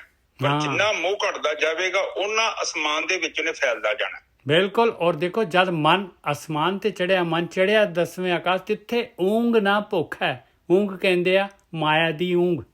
ਮਾਇਆ ਨਹੀਂ ਉੱਥੇ ਜਿਹੜੀ ਹੈਗੀ ਆਪਾਂ ਨੂੰ ਜਿਹੜੀ ਹੈਗੀ ਸੁਆ ਸਕਦੀ, ਇਹ ਰਸਕਸ ਪਦਾਰਥ, ਤੇ ਨਾ ਹੀ ਭੁੱਖ ਆ ਤ੍ਰਿਸ਼ਨਾ ਰਹੂਗੀ ਭਾਈ। ਹਾਂਜੀ ਵੀਰ ਜੀ। ਹਾਂ ਬਿਲਕੁਲ ਠੀਕ ਹੈ ਜੀ। ਉੱਥੇ ਭੁੱਖ ਕਿੱਥੋਂ ਰਹਿਣੀ ਹੈ, ਕਿਉਂਕਿ ਉੱਥੇ ਆਤਮਾ ਦੇ ਸੁੱਖ ਵਿੱਚ ਬੈਠਾ ਹੈ। ਹਾਂਜੀ ਨਿੱਜਰ ਸਾਹਿਬ, ਅਗਲੀ ਤੁਕ ਬੋਲੋ। ਜਲ ਥਲ ਮਈਰ, ਪੂਰਿਆ ਜਲ ਦੇ ਵਿੱਚ, ਥਲ ਦੇ ਵਿੱਚ, ਆਕਾਸ਼ ਦੇ ਵਿੱਚ ਪੂਰੀ ਤਰ੍ਹਾਂ ਰਮਿਆ ਹੋਇਆ ਮਾਲਕ ਪਰਮਾਤਮਾ। ਘਟ ਘਟ ਹਰ ਭਣਿਆ, ਹਰੇਕ ਘਟ ਘਟ ਦੇ ਵਿੱਚ ਆ। ਸਾਰੇ ਕਹਿੰਦੇ ਆ, ਸਾਰੇ ਗ੍ਰੰਥ ਕਹਿੰਦੇ ਆ ਬਈ ਉਹ ਹਰੇਕ ਘਟ ਘਟ ਦੇ ਵਿੱਚ ਹੈਗਾ। ਹਾਂਜੀ ਵੀਰ ਜੀ। ਹਾਂਜੀ, ਉਸਦੇ ਪ੍ਰਕਾਸ਼ ਤੋਂ ਬਿਨਾਂ ਕੋਈ ਵੀ ਚੀਜ਼ ਜਿਹੜੀ ਆ ਉਹ ਪ੍ਰਕਾਸ਼ਮਾਨ ਨਹੀਂ ਹੋ ਸਕਦੀ, ਕਿਉਂਕਿ ਉਹ ਸਾਡੇ ਜਿੰਦਾ ਰਹਿਣ ਦੇ ਹਾਲਾਤ ਪੈਦਾ ਕਰਦਾ ਹੈ, ਤਾਂ ਹੀ ਤੇ ਅਸੀਂ ਜਿੰਦਾ ਹਾਂ। ਹੁਣ ਤੁਸੀਂ ਵੇਖੋ ਤੁਹਾਡੀ ਬੋਡੀ ਦੇ ਵਿੱਚ ਕਿੰਨੀ ਮਸ਼ੀਨ ਚੱਲਣ ਦੀ ਹੈ, ਕਿੰਨੇ ਪੁਰਜੇ ਨੇ, ਕਿੱਦਾਂ ਪਾਣੀ ਇਹਦੀ ਕਲੀਨਿੰਗ ਕਰਦਾ, ਕਿੱਦਾਂ ਹਵਾ ਚੱਲਦੀ ਹੈ, ਕਿੱਦਾਂ ਆਹਾਰ ਤੁਸੀਂ ਅੰਦਰ ਸੁੱਟਦੇ ਜੋ। ਹਰ ਪਲ ਤੁਹਾਡੇ ਅੰਦਰ ਜਿਹੜਾ ਤੁਹਾਡੇ ਪੇਟ ਚੋਂ ਕਿਰਿਆ ਹੁੰਦੀ ਹੈ, ਉਹ ਕਿੱਦਾਂ ਉਹ ਸ਼ਕਤੀ ਖੂਨ ਦੇ ਵਿੱਚ ਰਲਦੀ ਹੈ, ਫਿਰ ਸਾਰੀ ਬੋਡੀ 'ਚ ਸਪਲਾਈ ਹੋ ਰਹੀ ਹੈ। ਨਾ ਤੇ ਤੁਸੀਂ ਕਰ ਰਹੇ ਜੋ, ਨਾ ਮੈਂ ਕਰ ਰਿਹਾ, ਇਹ ਤੇ ਆਟੋਮੈਟਿਕਲੀ ਕਿਰਿਆ ਹੋ ਰਹੀ ਹੈ ਤੁਹਾਡੇ ਅੰਦਰ। ਤੁਸੀਂ ਤੇ ਕੋਲ ਅੰਨ ਖਾਧਾ, ਅੰਨ ਤੋਂ ਬਾਅਦ ਕਿੱਦਾਂ ਖੂਨ ਦੀ ਸਫਾਈ ਹੋਈ, ਕਿੱਦਾਂ ਦਿਲ ਧੜਕ ਰਿਹਾ ਹੈ। ਇਹ ਸਭ ਚੀਜ਼ਾਂ ਜਿਹੜੀਆਂ ਸਾਡੇ ਅੰਦਰ ਚੱਲ ਰਹੀਆਂ ਨੇ, ਸੇਮ ਹੀ ਜਿਹੜਾ ਸਿਸਟਮ ਹੈ ਹਰ ਇੱਕ ਜੀਵ ਦੇ ਅੰਦਰ ਚੱਲ ਰਿਹਾ ਹੈ। ਔਰ ਉਸ ਦੀ ਬੋਡੀ ਦੀ ਜਿਹੜੀ ਡਿਮਾਂਡ ਹੈ ਉਹ ਪੂਰੀ ਕੀਤੀ ਜਾ ਰਹੀ ਹੈ। ਜੇਕਰ ਉਹ ਡਿਮਾਂਡ ਨਹੀਂ ਪੂਰੀ ਹੋਵੇ ਤਾਂ ਉਹ ਜੀਵ ਮਰ ਜੇ, ਉਹ ਖਤਮ ਹੋ ਜੇ। ਬਹੁਤ ਜਿਹੜਾ ਟੈਕਨੀਕਲੀ ਚੀਜ਼ਾਂ ਜਿਹੜੀਆਂ ਤਿਆਰ ਕੀਤੀਆਂ ਸੰਸਾਰ ਦੇ ਵਿੱਚ, ਦੇਖੋ ਇੱਕ ਮਾੜਾ ਜਿਹਾ ਪਿੱਪਲ ਆ, ਬੋੜ ਆ, ਇੰਨਾ ਛੋਟਾ ਖਸਖਾਸ ਦਾ ਦਾਣਾ ਹੈ, ਤੇ ਵੇਖੋ ਉਹਦੇ ਅੰਦਰ ਪਤਾ ਹੀ ਨਹੀਂ ਹਜ਼ਾਰਾਂ ਹੀ ਕੁਇੰਟਲ ਲੱਕੜ ਨਿੱਜਰ ਸਾਹਿਬ ਉਹਦੇ ਚੋਂ ਆ ਜਾਂਦੀ ਹੈ। ਬਿਲਕੁਲ ਆ ਜਾਂਦੀ ਹੈ ਜੀ। ਪਰ ਜਦ ਕਿ ਉਹੀ ਲੱਕੜ ਦਾ ਇੱਕ ਸੱਕ ਸੁੱਟੋ ਤੇ ਮੇਰੇ ਹਿਸਾਬ ਨਾਲ 1000 ਪਿੱਪਲ ਜਾਂ ਬੋੜ ਦੇ ਬੀਜ ਆ ਜਾਣੇ। ਪਰ ਉਹ ਆਪ ਜਸਟ ਸੋਚੋ, ਅਸਕਰ ਡਿਜ਼ਾਈਨਿੰਗ ਕੀਤੀ ਹੈ, ਤਾਂ ਹੀ ਤੇ ਏਡੇ ਛੋਟੇ ਬੀਜ ਦੇ ਵਿੱਚ ਐਡਾ ਆਕਾਰ, ਐਡਾ ਵਿਸ਼ਾਲ ਉਹ ਜਿਹੜਾ ਉਹ ਹੈ ਦਰਖਤ। ਫਿਰ ਉਹਦੀ ਸ਼ਕਤੀ ਏਦਾਂ ਦੀ ਹੈ, ਉਹ ਜਦੋਂ ਕੋਈ ਪੰਛੀ ਖਾਂਦਾ ਹੈ ਫਿਰ ਉਹਦੀਆਂ ਬਿੱਠਾਂ ਕਰਦਾ ਹੈ, ਔਰ ਇੱਥੋਂ ਤੱਕ ਪੱਕੀ ਕੰਧ ਦੇ ਵਿੱਚ ਵੀ ਨਜ਼ਰ ਸਾਹਿਬ ਉਹਦੀਆਂ ਜਿਹੜੀਆਂ ਜੜ੍ਹਾਂ ਵੜ ਜਾਂਦੀਆਂ। ਕਿੰਨਾ ਪਾਵਰਫੁਲ ਹੈ, ਕੈਸਾ ਦਰਖਤ ਆ। ਔਰ ਮੈਨੂੰ ਇੰਨਾ ਗਰੰਟੀ ਦੇ ਨਾਲ ਸਮਝ ਆਉਂਦਾ ਹੈ ਕਿ ਉਹ ਰੁੱਖ ਜਿਹੜੇ ਹੈਗੇ ਨੇ ਪਿੱਪਲ ਦੇ ਬੋੜ, ਉਹ ਬਹੁਤ ਜ਼ਿਆਦਾ ਵੱਡਾ ਰੋਲ ਪਲੇ ਕਰ ਰਹੇ ਨੇ ਇਹ ਪ੍ਰਕਿਰਤੀ ਦੇ ਵਿੱਚ। ਇਸੇ ਕਰਕੇ ਪ੍ਰਕਿਰਤੀ ਨੇ ਉਹਦੀ ਲੱਕੜ ਵੀ ਏਦਾਂ ਦੀ ਬਣਾਈ ਆ ਕਿ ਸਾਡੇ ਵਰਤੋਂ ਚ ਨਾ ਆਵੇ। ਬਿਲਕੁਲ, ਉਹਦੀ ਅੱਗ ਵੀ ਨਹੀਂ ਬਾਲ ਸਕਦੇ। ਅੱਗ ਬਾਲੋਗੇ ਕਹਿੰਦੇ ਧੂੰਆਂ ਨਿਕਲੀ ਜਾਂਦਾ, ਧੂੰਆਂ ਨਿਕਲੀ ਜਾਂਦਾ। ਹਾਂਜੀ ਬਿਲਕੁਲ, ਧੂੰਆਂ ਨਿਕਲਦਾ ਹੈ। ਤੇ ਨਾ ਲੱਕੜ ਕਿਸੇ ਕੰਮ ਦੀ ਨਹੀਂ ਹੈਗੀ। ਲੱਕੜ ਵੈਸੇ ਜਿਹੜੀ ਹੈਗੀ ਉਹ ਦਬ ਜੀ ਜਾਂਦੀ ਹੈ, ਲੱਕੜ ਉਹਦੀ ਕਿਸੇ ਕੰਮ ਨਹੀਂ ਆਉਂਦੀ। ਹਾਂ, ਉਹਦਾ ਕਾਰਨ ਇਹ ਹੋਇਆ ਨੇਜੇ ਸਾਹਿਬ, ਕਿਉਂਕਿ ਪ੍ਰਕਿਰਤੀ ਨੂੰ ਪਤਾ ਇਨਸਾਨ ਬੜਾ ਗੰਦਾ ਹੈ, ਇਹਨੇ ਸਭ ਤੋਂ ਪਹਿਲਾਂ ਵੱਡਾ ਰੁੱਖ ਵੱਢ ਲੈਣਾ। ਉਹਦੀ ਲੱਕੜ ਦੇ ਵਿੱਚ ਨਾ ਜਿਹੜਾ ਮੁੜ ਜਾਂਦੀ ਹੈ ਲੱਕੜ, ਉਹਦੀ ਟੁੱਟਦੀ ਨਹੀਂ ਆ। ਹਾਂ, ਉਹ ਮਤਲਬ you cannot use। ਬਿਲਕੁਲ, ਕਿਉਂਕਿ ਉਹਨੂੰ ਪਤਾ ਇਨਸਾਨ ਬੜਾ ਖਤਰਨਾਕ, ਸਭ ਤੋਂ ਪਹਿਲਾਂ ਇਹਨੇ ਇਹੋ ਵੱਢ ਲਿਆਉਣੀ ਹੈ। ਤੇ ਇਸ ਕਰਕੇ ਉਹਦਾ ਸਿਸਟਮ ਏਦਾਂ ਦਾ ਬਣਾ ਦੋ, ਕਿਉਂਕਿ ਇਹ ਇਨਸਾਨ ਹੈ, ਇਹ ਤਾਂ ਏਡਾ ਖਤਰਨਾਕ ਹੈ, ਤੇ ਪਾਣੀ ਨਹੀਂ ਪੀਂਦਾ, ਕੰਮ ਕਰਦਾ ਰਹਿੰਦਾ ਹੈ, ਮੁੜ ਕੇ ਕਿਡਨੀਆਂ ਖਰਾਬ ਕਰ ਲੈਂਦਾ ਆਪਣੀਆਂ। ਔਰ ਇਹਦੇ ਲਈ ਰੁੱਖ ਰੱਖੇ ਦੇ ਲਈ ਬਹੁਤ ਇੰਪੋਰਟੈਂਟ ਨਹੀਂ ਹੈਗੇ। ਹਾਂਜੀ, ਔਰ ਪਿੱਪਲ ਦਾ ਰੁੱਖ ਜਿਹੜਾ ਹੈ, ਜਿੰਨੀ ਆਕਸੀਜਨ ਪਿੱਪਲ ਦਾ ਰੁੱਖ ਦਿੰਦਾ ਹੈ, ਕੋਈ ਹੋਰ ਰੁੱਖ ਨਹੀਂ ਦਿੰਦਾ। ਹਾਂ, ਉਹ ਬਹੁਤ ਪਾਵਰਫੁਲ ਰੁੱਖ ਹੈ। ਉਹਦੇ ਕਹਿੰਦੇ ਜਿੰਨੇ ਪੱਤੇ ਆ ਨਾ, ਉਹ ਪੱਤਿਆਂ ਦੀ ਕੁਆਂਟੀਟੀ, ਹੁਣ ਸਾਇੰਸ ਤੇ ਇਹ ਕਹਿੰਦੀ ਹੈ ਕਿ ਉਹਦੇ ਪੱਤੇ ਬੜੇ ਆ, ਇਸ ਕਰਕੇ ਉਹ ਜ਼ਿਆਦਾ ਆਕਸੀਜਨ ਦਿੰਦਾ ਹੈ। ਪਰ ਮੈਂ ਕਹਿ ਸਕਦਾ ਕਿ ਸਾਇੰਸ ਨੂੰ ਪਤਾ ਨਹੀਂ ਆ ਉਹਦਾ ਕੋਈ ਹੋਰ ਕਾਰਨ ਹੈ। ਪੱਤਿਆਂ ਕਰਕੇ ਨਹੀਂ, ਹੋਰ ਵੀ ਕਿੰਨੇ ਦਰਖਤ ਹੈਗੇ ਆ, ਉਹਨਾਂ ਦੇ ਵੀ ਬਹੁਤ ਸੰਘਣੇ ਪੱਤੇ ਨੇ, ਪਰ ਇਹ ਦੋ ਦਰਖਤ ਜਿਹੜੇ ਹੈਗੇ ਕਾਫੀ ਪਾਵਰਫੁਲ ਆ। ਔਰ ਆਪ ਇਹ ਚੀਜ਼ ਨੂੰ ਸਮਝੋ, ਸਾਡੇ ਜਿਹੜੇ ਪੁਰਾਤਨ ਗ੍ਰੰਥ ਆ ਉਹਨਾਂ ਚ ਖਾਸ ਕਰਕੇ ਸਾਨੂੰ ਸਮਝਾਇਆ ਇਹ ਦੋ ਦਰਖਤਾਂ ਨੂੰ ਕੁਝ ਨਹੀਂ ਕਹਿਣਾ। ਸਾਹਿਬ, ਇਹਦਾ ਮਤਲਬ ਉਹਨਾਂ ਨੂੰ ਪਤਾ ਸੀ। ਬਿਲਕੁਲ ਪਤਾ ਸੀਗਾ, ਬਿਲਕੁਲ ਪਤਾ ਸੀ। ਤਾਂ ਹੀ ਇਹਦੀ ਸਾਇੰਸ ਨੇ ਅੱਜ ਕਿਹਾ ਨਾ ਕਿ ਆਕਸੀਜਨ ਜ਼ਿਆਦਾ ਪੈਦਾ ਕਰਦੇ। ਹਾਂਜੀ, ਤਾਂ ਹੀ ਇਹਦੀ ਪੂਜਾ ਕਰਦੇ ਸੀਗੇ, ਤਾਂ ਹੀ ਇਹਦੀ ਪੂਜਾ ਹੁੰਦੀ ਸੀ। ਕੀ ਕਾਰਨ ਕੀ? ਇਹ ਦੇਖੋ, ਹੁਣ ਪੁਰਾਣੇ ਜ਼ਮਾਨਿਆਂ ਚ ਮੈਂ ਕਈ ਵਾਰੀ ਦੇਖਦਾ, ਚਲੋ ਵਰਤ ਰੱਖਣੇ ਮਾੜੀ ਚੀਜ਼ ਨਹੀਂ, ਉਹ ਤੇ ਸਾਡੀ ਹੈਲਥ ਵਾਸਤੇ ਆ। ਉਹਨਾਂ ਨੇ ਵੇਖਿਆ ਕਿ ਮੂਰਖ ਹੈਗੇ ਇਨਸਾਨ, ਇਹਨਾਂ ਨੇ ਏਦਾਂ ਵਰਤ ਰੱਖਣਾ ਨਹੀਂ ਆ, ਇਸ ਕਰਕੇ ਇਹਨਾਂ ਨੂੰ ਤੰਦਰੁਸਤ ਬਣਾਉਣ ਦੇ ਲਈ ਉਹ ਜਿਹੜੇ ਵਰਤ ਹੈ ਨਜਰ ਸਾਹਿਬ, ਉਹ ਧਰਮ ਦੇ ਨਾਲ ਜੋੜਤੇ। ਬਿਲਕੁਲ ਜੋੜਤੇ। ਹੁਣ ਜਿੱਦਾਂ ਪਿੱਪਲ ਬੋੜ ਆ, ਇਹ ਵੀ ਸਾਡੀ ਪੂਜਾ ਨਾਲ ਜੋੜਤੇ, ਤਾਂ ਜੋ ਹੁਣ ਜਿਹੜੀ ਚੀਜ਼ ਦੀ ਪੂਜਾ ਕਰਦੇ ਜੋ ਤੁਸੀਂ ਇਹਨੂੰ ਨਾ ਵੱਢੋ। ਇਹ ਮੈਨੂੰ ਲੱਗਦਾ ਕਿ ਜਿਹੜੀ ਗਾਂ ਦੀ ਪੂਜਾ ਕਰਾਉਂਦੇ ਆ, ਇਹਦਾ ਵੀ ਕਾਰਨ ਕੁਝ ਏਦਾਂ ਦਾ ਹੀ ਹੈ ਕਿ ਇਹ ਗਾਂ ਦੁੱਧ ਦਿੰਦੀ ਆ, ਤੇ ਏਦਾਂ ਕਰੋ ਕਿ ਇਹਦੀ ਪੂਜਾ ਕਰਾ ਦਿਓ ਤਾਂ ਜੋ ਇਹ ਨਾ ਮਾਰਨ। ਹਾਂ, ਇਹ ਨਿੱਜੇ ਸਭ ਸਾਡੇ ਬਜ਼ੁਰਗ ਜਿਹੜੇ ਪੁਰਾਤਨ ਸੀ, ਉਹਨਾਂ ਬੜੀਆਂ ਦੂਰ ਤੱਕ ਚੀਜ਼ਾਂ ਸੋਚੀਆਂ ਹੁੰਦੀਆਂ ਵਾ। ਔਰ ਇਹ ਇਸ ਕਰਕੇ ਆਪਾਂ ਵੇਖੋ, ਜਿਹੜੇ ਆਪਣੇ ਕਿਸੇ ਚੀਜ਼ ਦੀ ਮਨਾਹੀ ਹੈਗੀ ਆਪਾਂ ਉਹ ਚੀਜ਼ ਨਹੀਂ ਕਰਦੇ। ਹੁਣ ਦੇਖੋ, ਸਿੱਖ ਕੌਮ ਆ, ਤੇ ਗੁਰੂ ਗੋਬਿੰਦ ਸਿੰਘ ਜੀ ਦਾ ਇੱਕੋ ਹੀ ਨਿਰਦੇਸ਼ ਸੀ ਕਿ ਤੁਸੀਂ ਤੰਬਾਕੂ ਨਹੀਂ ਖਾਣਾ, ਕਿਉਂਕਿ ਘੋੜਾ ਗਿਆ ਨਹੀਂ ਤੰਬਾਕੂ ਦੇ ਖੇਤ ਚ। ਉਹ ਕਹਿੰਦੇ ਜੇ ਇਹ ਜਾਨਵਰ ਚ ਇੰਨੀ ਸੈਂਸ ਆ, ਤੇ ਇਹਦਾ ਮਤਲਬ ਕਿ ਜੇ ਜਾਨਵਰ ਸਾਡੇ ਤੋਂ ਜ਼ਿਆਦਾ ਗਿਆਨੀ ਨੇ, ਇਹਦਾ ਮਤਲਬ ਸਾਨੂੰ ਉਹ ਚੀਜ਼ ਨਹੀਂ ਕਰਨੀ ਚਾਹੀਦੀ। ਅੱਜ ਦੇਖੋ, ਜਿਹੜਾ ਸਾਨੂੰ ਕਸ਼ਹਿਰਾ ਦਿੱਤਾ ਹੈ, ਉਹਦੇ ਪਿੱਛੇ ਵੀ ਲੌਜਿਕ ਆ।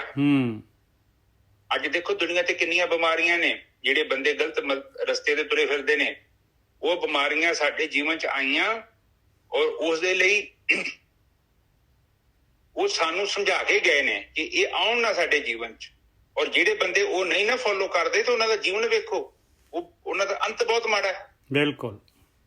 ਹੁਣ ਤੰਬਾਕੂ ਦੀ ਗੱਲ ਕੀਤੀ ਸੀ, ਉਦੋਂ ਕਹਿੰਦੇ ਲੋਕੀ ਹੱਸੀ ਜਾਂਦੇ ਸੀ, ਇਹ ਤੇ ਮਜ਼ੇ ਵਾਲੀ ਚੀਜ਼ ਹੈ, ਇਹ ਕਹਿੰਦੇ ਤੰਬਾਕੂ ਨਾ ਖਾਓ, ਨਸ਼ਾ ਨਾ ਕਰੋ।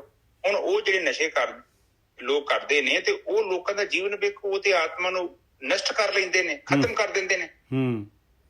ਉਹਨਾਂ ਦੀ ਜਿਹੜੀ ਨਾ, ਉਹਨਾਂ ਕੋਲ ਇੱਕ ਬਲੈਕ ਸ਼ੈਡੋ ਆ ਜਾਂਦੀ ਹੈ। ਜਿੱਦਾਂ ਨੋਰਮਲੀ ਜਿਹੜਾ ਬੰਦਾ ਤੰਦਰੁਸਤ ਹੁੰਦਾ ਨਾ, ਉਹਦੇ ਕੋਲ ਤੇ ਬੜੀ ਸੋਹਣੀ ਔਰਾ ਹੁੰਦੀ ਆ, ਤੇ ਜਿਹੜੇ ਲੋਕ ਧਰਮ ਚ ਨਹੀਂ ਹੁੰਦੇ, ਉਹ ਜੋ ਮੂੰਹ ਚ ਆਇਆ ਬੋਲਤਾ, ਜੋ ਦਿਲ ਕੀਤਾ ਖਾ ਲਿਆ, ਜੋ ਦਿਲ ਕੀਤਾ ਕਰ ਲਿਆ, ਕੋਈ ਗਿਆਨ ਨਹੀਂ, ਉਹ ਪ੍ਰਮਾਤਮਾ ਨੂੰ ਮੰਨਦੇ ਨਹੀਂ। ਤੇ ਉਹ ਲੋਕ ਤੇ ਜਸਟ ਉੱਤੇ ਮੁਰਦੇ ਹੁੰਦੇ ਨੇ, ਮੁਰਦੇ ਹੀ ਕਹਿ ਲਓ, ਮੁਰਦਾ ਹੀ ਹੈ, ਉਹ ਬੰਦਾ ਥੋੜੀ ਹੈਗਾ। ਇਨਸਾਨ ਦਾ ਮਤਲਬ ਨਰ ਤੋਂ ਨਰੈਣ ਹੋਣਾ, ਆਪਾਂ ਸ਼ੈਤਾਨ ਥੋੜੀ ਹੋਣਾ ਹੈ। ਬਿਲਕੁਲ ਹਨਾ, ਨਰ ਤੋਂ ਨਰੈਣ ਹੋਣਾ। ਤੇ ਸੋ ਇਹ ਜਿਹੜੀਆਂ ਗੱਲਾਂ ਨੇ, ਦੇਖੋ ਹੁਣ ਭੁਖੇਰਿਆਂ ਦਾ ਵੀ ਬੜਾ ਵੱਡਾ ਲੌਜਿਕ ਹੈਗਾ। ਹੁਣ ਜਿਹੜੇ ਬੰਦੇ, ਹੁਣ ਤੁਸੀਂ ਇੱਕ ਚੀਜ਼ ਦੇਖੋ, ਜਿਹੜਾ ਕੁੱਤਾ ਹੋਇਆ ਜਾਂ ਕੋਈ ਜਾਨਵਰ ਬਿਮਾਰ ਹੁੰਦਾ ਨਾ, ਸਭ ਤੋਂ ਪਹਿਲਾਂ ਉਹ ਰੋਟੀ ਖਾਣੀ ਬੰਦ ਕਰ ਦਿੰਦਾ। ਇਹ ਮੈਨੂੰ ਲੱਗਦਾ ਇਹਨਾਂ ਬਜ਼ੁਰਗਾਂ ਨੇ ਵੇਖ ਲਿਆ ਹੋਣਾ। ਹੁਣ ਉਹ ਕੁੱਤਾ ਉਹਨੇ ਦਿਨ ਖਾਂਦਾ ਨਹੀਂ ਜਿੰਨੇ ਦਿਨ ਉਹ ਠੀਕ ਨਹੀਂ ਹੋ ਜਾਂਦਾ। ਕੁੱਤਾ ਜਾ ਕੇ, ਗੋਰਕੀ ਸਾਹਿਬ, ਕੁੱਤਾ ਜਾ ਕੇ ਨਾ ਘਾਹ ਵੀ ਖਾਂਦਾ ਹੈ, ਕੁੱਤਾ ਘਾਹ ਵੀ ਖਾਂਦਾ ਹੈ। ਹਾਂ, ਤਾਂ ਜੋ ਖਾਧਾ ਹੋਇਆ ਗਲਾਸ਼ ਲਈ ਹਾਂ ਬੋਲਟੀ ਆ ਜਾਏ, ਬਿਲਕੁਲ। ਤੇ ਆਪ ਜਸਟ ਦੇਖੋ, ਕੁਦਰਤ ਨੇ ਜੋ ਫਾਰਮੂਲੇ ਦਿੱਤੇ ਨੇ, ਬੁੱਢਿਆਂ ਨੇ ਕੀ ਕੀਤਾ ਕਿ ਉਹਨਾਂ ਨੂੰ ਕਾਪੀ ਕਰ ਲਿਆ। ਹੁਣ ਵੀ ਜਿਹੜਾ ਬੰਦਾ ਦੇਖੋ, ਅੱਜ ਦੀ ਡੇਟ 'ਚ ਮੈਂ ਕਿਤੋਂ ਪੜ੍ਹ ਰਿਹਾ ਸੀ, ਕਹਿੰਦੇ ਕਿ 95% ਜਿਹੜੀ ਤੁਹਾਡੀ ਬਿਮਾਰੀ ਹੈ ਨਾ, ਉਹਦਾ ਕਾਰਨ ਹੈ ਕਿ ਤੁਹਾਡੀ ਜ਼ੁਬਾਨ ਤੇ ਕੰਟਰੋਲ ਨਹੀਂ ਹੈ। ਵਾਹਿਗੁਰੂ ਜੀ, ਜਿਹੜਾ ਨਾ ਤੰਬਾਕੂ ਦੇ ਬਾਰੇ ਆ, ਕਵੀ ਸੰਤੋਖ ਸਿੰਘ ਨੇ ਲਿਖਿਆ ਹੋਇਆ ਹੈਗਾ ਕਿ ਜਿਹੜਾ ਤੰਬਾਕੂ ਖਾਂਦਾ ਉਹਨੂੰ 1000 ਜੂਨ ਲੈਣੀ ਪੈਂਦੀ ਆ, ਜਿਹੜਾ ਤੰਬਾਕੂ ਦੀ ਵਰਤੋਂ ਕਰਦਾ ਉਹਨੂੰ ਗਾਂ ਕੇ 100 ਜੂਨ ਉਹਦੇ ਕੋਲ ਖਾਣਾ ਖਾ ਲਓ ਤੇ 100 ਜੂਨ 'ਚ ਜਾਣਾ ਪੈਂਦਾ। ਕਵੀ ਸੰਤੋਖ ਸਿੰਘ ਦਾ ਲਿਖਿਆ ਹੋਇਆ ਸੀ ਜੀ। ਨਹੀਂ, ਉਹ ਤਾਂ ਉਹ ਗੱਲ ਜਿਹੜੀ ਆ ਨਾ, ਉਹ ਤਾਂ ਵੈਸੇ ਹੀ ਲਿਖੀ ਹੋਈ ਆ, ਉਹਨੂੰ ਕੋਈ ਲੌਜਿਕ ਨਹੀਂ ਪਤਾ। ਕੀ ਉਹ ਥੋੜੀਆਂ ਚੀਜ਼ਾਂ, ਹਾਂ ਮਾਈਕ ਤੁਹਾਡੀ ਨਾ ਆਵਾਜ਼ ਆ ਰਹੀ ਪਤਾ ਕੀ ਹੁੰਦਾ ਵਾ। ਹਾਂ, ਮਾਈਕ ਬੰਦ ਕਰ ਦੋ। ਹਾਂ, ਉਹ ਪਤਾ ਕੀ ਹੁੰਦਾ, ਉਹਦੀਆਂ ਚੀਜ਼ਾਂ ਜਿਹੜੀਆਂ ਹੁੰਦੀਆਂ ਨਾ, ਚਲੋ ਉਹ ਤੇ ਕਵੀ ਆ, ਉਹਨਾਂ ਇੱਕ ਕਲਪਨਾ ਕਰਤੀ। ਮਤਲਬ ਚਲੋ ਜੂਨਾਂ 'ਚ ਜਾਣਾ ਕਿ ਨਹੀਂ ਜਾਣਾ, ਪਰ ਮੈਂ ਇਹ ਮਹਿਸੂਸ ਕਰਦਾ ਕਿ ਤੁਹਾਡਾ ਜਿਹੜਾ ਯੰਤਰ, ਤੁਹਾਡਾ ਜਿਹੜਾ ਯੰਤਰ ਹੈ ਨਾ, ਪਹਿਲਾਂ ਵੀ ਇੱਕ ਪਤਾ ਨਹੀਂ ਕਿਹੜੇ ਗ੍ਰੰਥ ਦੀ ਆਪਾਂ ਕਥਾ ਕਰ ਰਹੇ ਸਾਂ, ਉਹ ਕਹਿੰਦੇ ਜੰਤਰ ਮੰਤਰ ਤੇ ਤੰਤਰ, ਕਿ ਜਿਹੜਾ ਜੰਤਰ ਆ ਨਾ, ਇਹਨੂੰ ਖਰਾਬ ਨਾ ਕਰ ਲਿਓ। ਜਿਹੜਾ ਜੰਤਰ ਤੁਹਾਡਾ ਬੜਾ ਇੰਪੋਰਟੈਂਟ ਹੈ, ਕਿਉਂਕਿ ਜਿਹੜੇ ਲੋਕ ਮਿਸਯੂਜ਼ ਕਰਦੇ ਮਸ਼ੀਨ ਦੀ, ਉਹ ਆਉਣ ਵਾਲੇ ਸਮੇਂ ਦੇ ਵਿੱਚ ਉਹ ਤੁਸੀਂ ਜਿਹੜਾ ਇਹਦੀ ਦੁਰਵਰਤੋਂ ਕਰਨੀ ਹੈ, ਉਹਦਾ ਤੁਹਾਨੂੰ ਖਾਮਿਆਨਾ ਭੁਗਤਣਾ ਪੈਣਾ ਹੈ। ਹੁਣ ਕੋਈ ਮਸ਼ੀਨ ਹੈ ਤੁਹਾਡੇ ਘਰ, ਕੋਈ ਹੈ, ਤੁਸੀਂ ਵੇਖੋ ਕਈ ਬੰਦਿਆਂ ਨੂੰ ਤੁਸੀਂ ਕੋਈ ਚੀਜ਼ ਲਿਆ ਕੇ ਦਿਓ, ਉਹ ਚੀਜ਼ ਇਸ ਤਰੀਕੇ ਨਾਲ ਇੰਨੀ ਕਲਾਕਾਰੀ ਨਾਲ ਇਸਤੇਮਾਲ ਕਰਦੇ ਹੋ, ਪਤਾ ਨਹੀਂ ਕਿੰਨੇ ਚਿਰ ਉਹ ਯੂਜ਼ ਕਰਦੇ ਰਹਿੰਦੇ, ਚੀਜ਼ ਖਰਾਬ ਹੀ ਨਹੀਂ ਹੁੰਦੀ। ਔਰ ਕਈਆਂ ਨੂੰ ਤੁਸੀਂ ਨਵੀਂ ਚੀਜ਼ ਦਿਓ, ਉਹ 2-4 ਮਹੀਨੇ 'ਚ ਜੈਸਾ ਤੋੜ ਕੇ ਉਹ ਮਾਰਦੇ 2 ਦਿਨ ਦੇ ਵਿੱਚ। ਗੋਰਕੀ ਸਾਹਿਬ, 2-4 ਮਹੀਨੇ ਕਿਹਨੇ ਦੇਖੇ ਆ? 2 ਦਿਨ ਦੇ ਵਿੱਚ ਉਹ ਤੋੜ ਦਿੰਦੇ ਅਗਲੇ। ਹਾਂ, ਫਿਰ ਉਹ ਕਹਿੰਦੇ ਇਹਨੂੰ ਸਹੀ ਕਰਾਓ, ਫਿਰ ਚੁੱਕੇ ਤੁਰੇ ਫਿਰੋ। ਇਹਦਾ ਮਤਲਬ ਕਿ ਉਹ ਜੇਕਰ ਉਸ ਚੀਜ਼ ਨੂੰ ਸਹੀ ਤਰੀਕੇ ਨਾਲ, ਜਿੱਦਾਂ ਕੰਪਨੀ ਕਹਿੰਦੀ ਆ, ਓਦਾਂ ਚਲਾਇਆ ਜਾਵੇ ਤੇ ਉਹਦੀ ਲਾਈਫ ਬਹੁਤ ਲੌਂਗ ਹੈ। ਹੁਣ ਤੁਹਾਡੀ ਵਾਸ਼ਿੰਗ ਮਸ਼ੀਨ ਹੈ, ਤੁਸੀਂ ਉਹਨਾਂ ਨੂੰ ਚੰਗੀ ਤਰ੍ਹਾਂ ਉਹਦਾ ਸਮਾਨ ਸਮੂਨ ਚੈੱਕ ਕਰਕੇ ਉਹਦੇ 'ਚ ਪਾਓ, ਉਹ ਜਿਹੜਾ ਡਿਟਰਜੈਂਟ ਯੂਜ਼ ਕਰੋ ਜਿਹੜਾ ਉਹ ਕਹਿ ਰਹੇ ਨੇ, ਤੇ ਉਹਦੀ ਸਫਾਈ ਵੱਲ ਧਿਆਨ ਦਿਓ, ਤਾਂ ਮਸ਼ੀਨ ਖਰਾਬ ਨਹੀਂ ਹੁੰਦੀ। ਪਰ ਕਈ ਵਿਚਾਰੇ ਮੈਂ ਵੇਖਦਾ ਵਾਂ, ਉਹ ਵਿਚਾਰੇ ਤੁਰੇ ਫਿਰਦੇ ਰਹਿੰਦੇ, ਰਿਪੇਅਰ ਹੀ ਕਰਾਉਂਦੇ ਰਹਿੰਦੇ, ਉਹਨਾਂ ਦੇ ਘਰਦਿਆਂ ਦੀ ਵਰਤੋਂ ਨਹੀਂ ਸਹੀ ਹੁੰਦੀ, ਉਹਨਾਂ ਨੇ ਵਰਤੋਂ ਕਰਦੇ। ਡਿਟਰਜੈਂਟ ਪਾਉਣਾ ਨਹੀਂ ਹੈ ਗੋਰਕੀ ਸਾਹਿਬ, ਔਰ ਉਹਨਾਂ ਨੇ ਜਿਹੜਾ ਹੈਗਾ ਜਿਹੜਾ ਪੋਚੇ ਵਾਲੇ ਕੱਪੜੇ ਵੀ ਵਿੱਚ ਸੁੱਟ ਦੇਣੇ, ਪੋਚਾ ਮਾਰ ਕੇ ਮਿੱਟੀ ਵਿੱਚ ਪਾਈ ਜਾਣੀ। ਹਾਂ, ਪਰਮਜੀਤ ਜੀ ਤੁਸੀਂ ਮਾਈਕ ਬੰਦ ਕਰ ਦਿਓ ਜੀ। ਅੱਛਾ, ਠੀਕ ਹੈ। ਇੱਥੇ ਆਪਾਂ ਇੰਨੀ ਗੱਲ ਕਹਿੰਦੇ ਆ, ਵਰਤੋਂ ਤੇ ਦੁਰਵਰਤੋਂ ਨਹੀਂ, ਦੋਨੋਂ ਹੀ ਚੀਜ਼ਾਂ ਹੁੰਦੀਆਂ ਨੇ, ਤੇ ਆਪਾਂ ਦੁਰਵਰਤੋਂ ਨਹੀਂ ਕਰਨੀ, ਆਪਾਂ ਵਰਤੋਂ ਕਰਨੀ ਹੈ। ਠੀਕ ਹੈ ਜੀ। ਤੇ ਇਹ ਜਿਹੜਾ ਪ੍ਰਮਾਤਮਾ ਹਰ ਜਗ੍ਹਾ ਤੇ ਬੈਠਾ ਹੈ, ਇਹ ਤੁਹਾਨੂੰ ਉਦੋਂ ਪਤਾ ਲੱਗੂਗਾ ਜਦੋਂ ਤੁਹਾਡਾ ਚਿੱਤ ਸ਼ਾਂਤ ਹੋ ਗਿਆ, ਤੁਹਾਡਾ ਮਨ ਜਿਹੜਾ ਹੈ ਉਹ ਵੀ ਸ਼ਾਂਤ ਹੋ ਗਿਆ। ਇਹ ਦੋਨੇ ਸ਼ਾਂਤ ਜਦੋਂ ਹੋ ਜਾਂਦੇ ਆ, ਤੇ ਫਿਰ ਤੁਹਾਡੇ ਅੰਦਰ ਇੱਕ ਗਿਆਨਮਈ ਦੀਪਕ ਨੇ ਪ੍ਰਕਾਸ਼ਮਾਨ ਹੋ ਜਾਣਾ ਹੈ, ਔਰ ਤੁਹਾਨੂੰ ਸੰਸਾਰ ਦਾ ਜਿਹੜਾ ਰੂਪ ਨਹੀਂ ਦਿਖਾਈ ਦੇ ਰਿਹਾ, ਉਹ ਵੀ ਦਿਖਾਈ ਦੇਵੇ। ਤੁਹਾਨੂੰ ਹਰ ਚੀਜ਼ 'ਚ ਪਤਾ ਲੱਗ ਜਾਏਗਾ ਕਿ ਅਸਲੀਅਤ ਗੇਮ ਕੀ ਹੈ। ਹਾਂ, ਸੱਚ ਔਰ ਝੂਠ ਦਾ ਡਿਫਰੈਂਸ ਆ ਜਾਏਗਾ, ਸੱਚ ਕੀ ਹੈ ਤੇ ਝੂਠ ਕੀ ਹੈ। ਹਾਂ, ਇਹ ਨਿਜਾ ਸਾਹਿਬ ਉਹਨਾਂ ਚਿਰ ਤੱਕ ਗੱਲ ਨਹੀਂ ਜੇ ਸਮਝ ਆਉਣੀ, ਜਿੰਨਾ ਚਿਰ ਤੱਕ ਤੁਹਾਡਾ ਮਨ ਸ਼ਾਂਤ ਨਹੀਂ ਹੋ ਜਾਂਦਾ, ਮਨ ਨਿਰਮਲ ਨਹੀਂ ਹੋ ਜਾਂਦਾ। ਜਦੋਂ ਨਿਰਮਲ ਹੋ ਗਿਆ ਨਾ, ਤੇ ਫਿਰ ਤੁਹਾਨੂੰ ਆਪਣੇ ਆਪ ਹੀ ਪਤਾ ਲੱਗ ਜਾਣਾ ਸਹੀ ਕੀ ਹੈ ਤੇ ਗਲਤ ਕੀ ਹੈ, ਔਰ ਕਿਸੇ ਕੋਲ ਪੁੱਛਣ ਦੀ ਲੋੜ ਨਹੀਂ, ਤੁਹਾਡਾ ਆਪਣਾ ਗਿਆਨ ਤੁਹਾਡੇ ਸਾਹਮਣੇ ਪ੍ਰਗਟ ਹੋ ਜਾਣਾ। ਹਾਂਜੀ ਨਿਜਾ ਸਾਹਿਬ, ਬਿਲਕੁਲ ਠੀਕ ਹੈ ਜੀ, ਬਿਲਕੁਲ ਠੀਕ ਹੈ। ਊਚ ਨੀਚ ਸਭ ਇੱਕ ਸਮਾਨ, ਕੀਟ ਹਸਤੀ ਬਣਿਆ। ਉਹ ਮਾਲਕ ਪਰਮਾਤਮਾ, ਉੱਚਾ ਕੋਈ ਨੀਵਾਂ ਕੋਈ ਕਿਸ ਤਰ੍ਹਾਂ ਦਾ ਮਰਜ਼ੀ, ਸਾਰਿਆਂ ਦੇ ਵਿੱਚ ਇੱਕ ਸਮਾਨ ਹੈਗਾ ਮਾਲਕ ਪਰਮਾਤਮਾ, ਉਹਦੀ ਜੋਤ ਆਪਣੀ ਆਤਮਾ। ਕੀਟ ਹਸਤੀ ਬਣਿਆ, ਕੀੜੀ ਔਰ ਹਾਥੀ ਜਿਹੜੇ ਹੈਗੇ ਉਹ ਵੀ ਉਸੇ ਮਾਲਕ ਪਰਮਾਤਮਾ ਤੋਂ ਹੀ ਬਣੇ ਹੋਏ ਆ, ਉਹਨਾਂ ਦੇ ਵਿੱਚ ਵੀ ਉਹੀ ਜੋਤ ਹੈਗੀ। ਮੀਤ ਸਖਾ ਸੁਤ ਬੰਦਪੋ ਸਭ ਤਿਸ ਦੇ ਜਣਿਆ। ਜਿੰਨੇ ਵੀ ਤੇਰੇ ਮਿੱਤਰ, ਸਖ ਸਾਥੀ, ਬੱਚੇ, ਭਰਾ ਭੈਣ, ਸਾਰੇ ਜਿਹੜੇ ਹੈਗੇ ਰਿਸ਼ਤੇਦਾਰ, ਸਾਰੇ ਦੇ ਸਾਰੇ ਜਿਹੜੇ ਹੈਗੇ ਉਸੇ ਮਾਲਕ ਪਰਮਾਤਮਾ ਨੇ ਪੈਦਾ ਕੀਤੇ ਆ ਭਾਈ। ਉਸਨੇ ਪੈਦਾ ਕੀਤੇ ਆ, ਤੂੰ ਥੋੜੀ ਨਾ ਪੈਦਾ ਕੀਤੇ ਆ, ਉਹ ਮਾਲਕ ਪਰਮਾਤਮਾ ਨੇ ਪੈਦਾ ਕੀਤੇ ਆ। ਤੇ ਜੇ ਤੂੰ ਚਾਹੁੰਦਾ ਆ ਉਸ ਮਾਲਕ ਇਸ ਖੇਡ ਚੋਂ ਨਿਕਲਣਾ, ਜੇ ਅੰਦਰ ਸ਼ਾਂਤੀ ਔਰ ਖੁਸ਼ੀ ਤੇ ਪਾਏ, ਉਹ ਨਾਮ ਨੂੰ ਜਿਹੜਾ ਹੈਗਾ ਆਪਣੇ ਅੰਦਰ ਤੇਰੇ ਨੌ ਨਿਧ ਅੰਮ੍ਰਿਤ ਪ੍ਰਭ ਕਾ ਨਾਮ ਦੇਹੀ ਮੈਂ ਇਸਕਾ ਵਿਸਰਾਮ, ਉਸ ਨੂੰ ਪ੍ਰਗਟ ਕਰ ਲਾ। ਔਰ ਦੇਣਾ ਮਾਲਕ ਨੇ ਆ, ਔਰ ਤੂੰ ਜਿਹੜਾ ਹੈ ਡਿਮਾਂਡ ਤੂੰ ਕਰਨੀ ਆ। ਔਰ ਉਸ ਰਸਤੇ ਤੇ ਜਾਣ ਵਾਸਤੇ ਜਿਹੜਾ ਹੈਗਾ ਧਿਆਨ, ਇਹ ਜਿਹੜਾ ਹੈਗਾ ਧਰਮ ਨਾਮ ਦੀ ਚੀਜ਼ ਜਿਹੜੀ ਹੈਗੀ, ਗਿਆਨ, ਧਿਆਨ ਤੇ ਕਰਮ, ਆਹ ਚੀਜ਼ ਚਾਹੀਦੀ ਆ ਤਾਂ ਉਹ ਮਿਲਦਾ ਹੈ। ਹਾਂਜੀ ਵੀਰ ਜੀ। ਹਾਂਜੀ ਠੀਕ ਹੈ ਜੀ। ਊਚ ਨੀਚ ਦੇ ਵਿੱਚ ਜਿਹੜਾ ਹੈ ਉਸ ਇੱਕ ਸਮਾਨ ਹੈ। ਹਾਂ, ਆਤਮਾ ਤੱਤ ਦਾ ਵਾਧਾ ਘਾਟਾ ਨਹੀਂ ਹੁੰਦਾ। ਇਹ ਬਾਣੀ 'ਚ ਜਿਹੜਾ ਲਿਖਿਆ ਹੈ, ਇੱਕ ਸਮਾਨ ਸਰਵ ਵਿਆਪਕ ਸ਼ਕਤੀ, ਉਸ ਨੂੰ ਆਤਮਾ ਕਿਹਾ ਗਿਆ, ਉਹਨੂੰ ਪਰਮਾਤਮਾ ਕਿਹਾ ਗਿਆ। ਠੀਕ ਹੈ। ਆਤਮਾ ਛੋਟੀ ਇਕਾਈ, ਪਰਮ ਆਤਮਾ ਵੱਡੀ ਇਕਾਈ। ਦੇਖੋ ਹੁਣ ਮੈਂ ਕਈ ਵਾਰੀ ਦੇਖਦਾ, ਕਈ ਵਾਰੀ ਮੇਰੇ ਮਨ 'ਚ ਆਉਂਦੀ ਹੈ ਵਿਚਾਰ ਕਿ ਗ੍ਰੰਥਾਂ ਦੇ ਵਿੱਚ ਬਿਲਕੁਲ ਸਹੀ ਗੱਲ ਲਿਖੀ ਹੈ। ਕਹਿੰਦੇ ਕਿ ਇੱਕ ਸ੍ਰਿਸ਼ਟੀ ਨੂੰ ਇੱਕ ਬ੍ਰਹਮਾ ਪਾਲਦਾ ਹੈ। ਕਿਉਂਕਿ ਸ੍ਰਿਸ਼ਟੀਆਂ ਬਹੁਤ ਜ਼ਿਆਦਾ ਨੇ ਨਿੱਜਰ ਸਾਹਿਬ। ਕਿਉਂਕਿ ਇਹ ਕੋਈ it is not ordinary system. ਦੇਖੋ ਤੁਹਾਡੀ ਸਰਕਾਰਾਂ ਨੇ ਧਰਤੀ ਤੇ ਕਿੰਨੀਆਂ ਸਰਕਾਰਾਂ, ਕਿੰਨੇ ਪਿੰਡ, ਕਿੰਨਾ ਵੱਡਾ ਉਹ ਪੂਰਾ ਹਿਊਜ ਸਿਸਟਮ, ਫਿਰ ਕਿੰਨੀ ਆਰਮੀ, ਪੁਲਿਸ ਔਰ DSF, ਫਿਰ ਪਤਾ ਨਹੀਂ ਨੇਵੀ ਹੈ, 에ਅਰ ਫੋਰਸ ਹੈ। There is so many department. ਤੇ ਇਸੇ ਤਰ੍ਹਾਂ ਇਹ ਜਿਹੜੇ ਗ੍ਰੰਥਾਂ 'ਚ ਲਿਖੇ ਨੇ ਨਿੱਜਰ ਸਾਹਿਬ ਬ੍ਰਹਮੇ, ਇਹ ਸੱਚ ਹੈ। ਬਾਣੀ 'ਚ ਆਉਂਦਾ ਹੈ ਹਾਂ ਗੋਰਖੀ ਸਾਹਿਬ, ਬਾਣੀ 'ਚ ਆਉਂਦਾ ਹੈ ਕੇਤੇ ਬ੍ਰਹਮੇ ਜਗ ਸਾਜਣ ਲਾਏ। ਕੇਤੇ ਬ੍ਰਹਮੇ ਕਹਿੰਦੇ ਗਿਣੇ ਹੀ ਨਹੀਂ ਜਾ ਸਕਦੇ। ਹਾਂ, ਉਹ ਬ੍ਰਹਮਾ ਹੁਣ ਕਹਿੰਦੇ ਕਿ ਬ੍ਰਹਮਾ ਰਿਪਲੇਸ ਕਰ ਦਿੰਦਾ ਹੈ। ਔਰ ਬ੍ਰਹਮਾ ਕੀ ਕਰਦਾ ਹੈ? ਚਲੋ ਠੀਕ ਹੈ, ਇਹ ਆਪਣੀ ਕਲਪਨਾ ਹੈ, ਇੰਨਾ ਸੀਰੀਅਸ ਨਹੀਂ ਹੋਣ ਦੀ ਲੋੜ, ਬਟ ਇਹ ਵੀ ਸੱਚ ਹੈ। ਕਿਉਂਕਿ ਜਦੋਂ ਫਿਲਾਸਫੀ ਦੀ ਗੱਲ ਕਰਦੇ ਆ ਤੇ ਜਦੋਂ ਫਿਲਾਸਫੀ ਦੀਆਂ ਗੱਲਾਂ, ਇਹ ਅਦ੍ਰਿਸ਼ ਜਗਤ ਦੀਆਂ ਗੱਲਾਂ, ਕਿਉਂਕਿ ਇਹ ਜਿਹੜੀ ਧਰਤੀ ਇੱਕ ਥੋੜੀ ਹੈਗੀ, ਇੱਥੇ ਤੇ ਪਤਾ ਨਹੀਂ ਕਿੰਨੀਆਂ ਕੁ ਧਰਤੀਆਂ। ਹਾਂ, ਔਰ ਹਰ ਧਰਤੀ ਆ, ਹਰ ਧਰਤੀ ਦਾ ਉਹਦਾ ਇੰਚਾਰਜ ਇੱਕ ਬ੍ਰਹਮਾ ਹੁੰਦਾ ਹੈ। ਉਹ ਬ੍ਰਹਮਾ ਹੈ। ਉਹ ਬ੍ਰਹਮਾ ਉਹ ਕੀ ਕਰਦਾ? ਇਹਨੂੰ ਬਣਾਉਂਦਾ ਹੈ, ਇਹਨੂੰ ਸਾਜਦਾ ਹੈ। ਔਰ ਉਹ ਜਿਹੜੀਆਂ ਦੂਜੀਆਂ ਧਰਤੀਆਂ ਉੱਥੇ ਵੀ ਬ੍ਰਹਮੇ ਬੈਠੇ ਨੇ। ਔਰ ਇਸੇ ਤਰ੍ਹਾਂ ਇਹ ਪਰਮਾਤਮਾ ਪਤਾ ਨਹੀਂ ਕਿੰਨੇ ਇੱਕ ਬ੍ਰਹਮੇ ਬਣਾ ਕੇ ਬੈਠਾ ਹੈ। ਬਿਲਕੁਲ ਵੀਰ ਜੀ। ਹਾਂ ਵੀਰ ਜੀ, ਜਪਜੀ ਸਾਹਿਬ ਦੇ ਵਿੱਚ ਤਾਂ ਬਿਲਕੁਲ ਕਲੀਅਰ ਕੀਤਾ ਹੋਇਆ ਕਿ ਕੇਤੇ ਬਰਮੇ ਘਾੜਤ ਘੜੀਐ ਰੂਪ ਰੰਗ ਕੇ ਵੇਸ, ਕੇਤੀਆ ਕਰਮ ਭੂਮੀ ਮੇਰ ਕੇਤੇ ਧੂ ਉਪਦੇਸ਼। ਦੇਖ ਲਓ ਸਾਰਾ ਕੁਝ। ਕੇਤੇ ਇੰਦ ਚੰਦ ਸੂਰ ਕੇਤੇ ਮੰਡਲ ਦੇਸ, ਕੇਤੇ ਸਿੱਧ ਬੁੱਧ ਨਾਥ ਕੇਤੇ ਦੇਵੀ ਵੇਸ। ਉਹ ਗੁਰਬਾਣੀ ਤਾਂ ਦੇਖੋ ਰੋਜ਼ ਪੜ੍ਹੀ ਜਾਂਦੇ ਆ, ਤੇ ਪਰ ਲੋਕੀ ਜੇ ਇਹਨੂੰ ਦੇਖੀਏ ਤਾਂ ਅਸਲ ਦੇ ਵਿੱਚ ਇਹੀ ਹੈ ਕਿ ਸਾਰਾ ਕੁਝ ਰੋਜ਼ ਤੁਸੀਂ ਕਹਿ ਰਹੇ ਹੋ ਸਭ ਸੱਚ ਹੈ। ਹਾਂ, ਇਹ ਜਿਹੜੇ ਇੰਨੇ ਬ੍ਰਹਮੇ ਬਣੇ ਫਿਰਦੇ ਆ, ਇੰਨੇ ਮਹੇਸ਼ ਆ, ਇਹ ਦੇਖੋ ਇੱਕ ਬਣਾਉਂਦਾ ਹੈ, ਇੱਕ ਜਿਹੜਾ ਵਾ ਉਹਨੂੰ ਸਸਟੇਨ ਕਰਦਾ ਹੈ। ਦੇਖੋ ਕੋਈ ਵੀ ਚੀਜ਼ ਆ ਆਪਾਂ ਬਣਾਈ ਆ, ਉਹ ਸਸਟੇਨ ਕਰਦੀ ਹੈ। ਤੁਹਾਡੀ ਫ੍ਰਿਜ ਪਹਿਲੀ ਗੱਲ ਤੇ ਇੱਕ ਬੰਦੇ ਨੇ ਬਣਾਈ, ਉਸ ਤੋਂ ਬਾਅਦ ਉਹਨੇ ਪ੍ਰੋਡਕਟ ਯੂਜ਼ ਕੀਤੇ।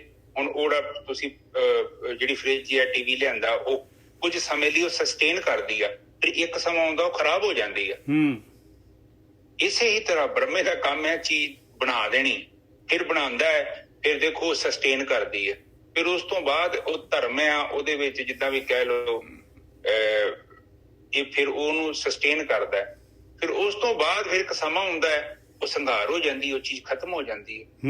ਇਸੇ ਹੀ ਤਰ੍ਹਾਂ ਪਤਾ ਨਹੀਂ ਕਿੰਨੀਆਂ ਕੁ ਧਰਤੀਆਂ ਜਿਹੜੀਆਂ ਇਹ ਬ੍ਰਹਿਮੰਡ ਦੇ ਅੰਦਰ ਹੈਗੀਆਂ, ਔਰ ਆਪਾਂ ਉੱਥੇ ਜਾ ਨਹੀਂ ਸਕਦੇ ਕਿਉਂਕਿ ਬਹੁਤ ਦੂਰ ਰੱਖੀਆਂ ਨੇ। ਪਰਮਾਤਮਾ ਨੂੰ ਵੀ ਪਤਾ ਹੈ ਕਿ ਇੱਧਰ ਦੇ ਬੰਦੇ ਉੱਧਰ ਨਾ ਜਾਣ ਤੇ ਉੱਧਰ ਦੇ ਬੰਦੇ ਇੱਧਰ ਨਾ। ਲੜਾਈ ਹੁੰਦੀ ਹੈ ਨਾ ਮੁੜ ਕੇ, ਕਿਉਂਕਿ ਇੱਥੇ ਆਪਾਂ ਧਰਤੀ ਦੇ ਕਿੰਨਾ ਲੜੀ ਜਾਂਦੇ ਆ।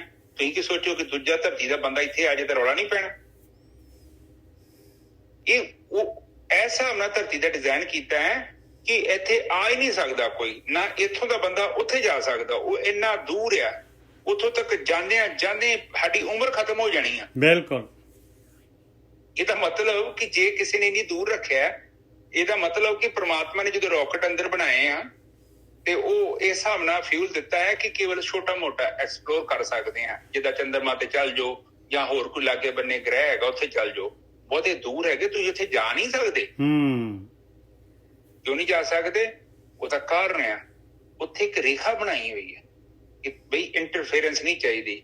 ਜਿਹੜਾ ਇੱਕ ਬ੍ਰਹਮਾ ਹੈ ਉਹ ਦੂਸਰੇ ਬ੍ਰਹਮੇ ਤੋਂ ਇੰਨਾ ਦੂਰ ਹੋਵੇਗਾ। ਔਰ ਫਿਰ ਕਹਿੰਦੇ ਆ ਕਿ ਆਖਰ ਤੇ ਜਦੋਂ ਬ੍ਰਹਮਾ ਮਰ ਜਾਂਦਾ ਫਿਰ ਕੀ ਕਰਦਾ ਨਿੱਜਰ ਸਾਹਿਬ, ਇੱਕ ਤੇ ਧਰਤੀ ਬਲੈਕ ਹੋਲ ਚ ਬਣ ਜਾਂਦੀ ਆ। ਇਹ ਆਪ ਸਮਝਦੇ ਮੇਰੀ ਗੱਲ? ਬਿਲਕੁਲ।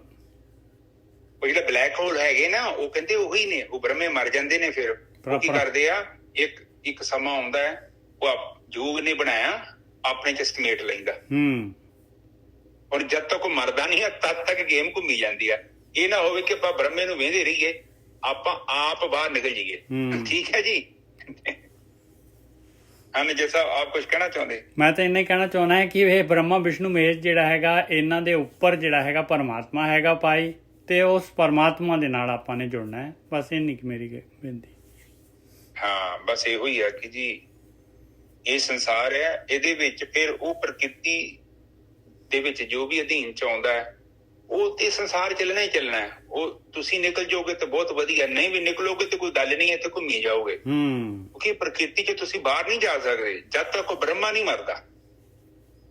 ਔਰ ਬ੍ਰਹਮਾ ਐਵੇਂ ਨਹੀਂ ਮਰ ਜਾਂਦਾ। ਇਹ ਸੂਰਜ ਦੀ ਆਪ ਉਮਰ ਦੇਖੋ, ਪਤਾ ਨਹੀਂ ਕਿੰਨੇ ਕਿੰਨੇ ਕਰੋੜਾਂ ਸਾਲ ਦੀ ਉਮਰ ਹੈ।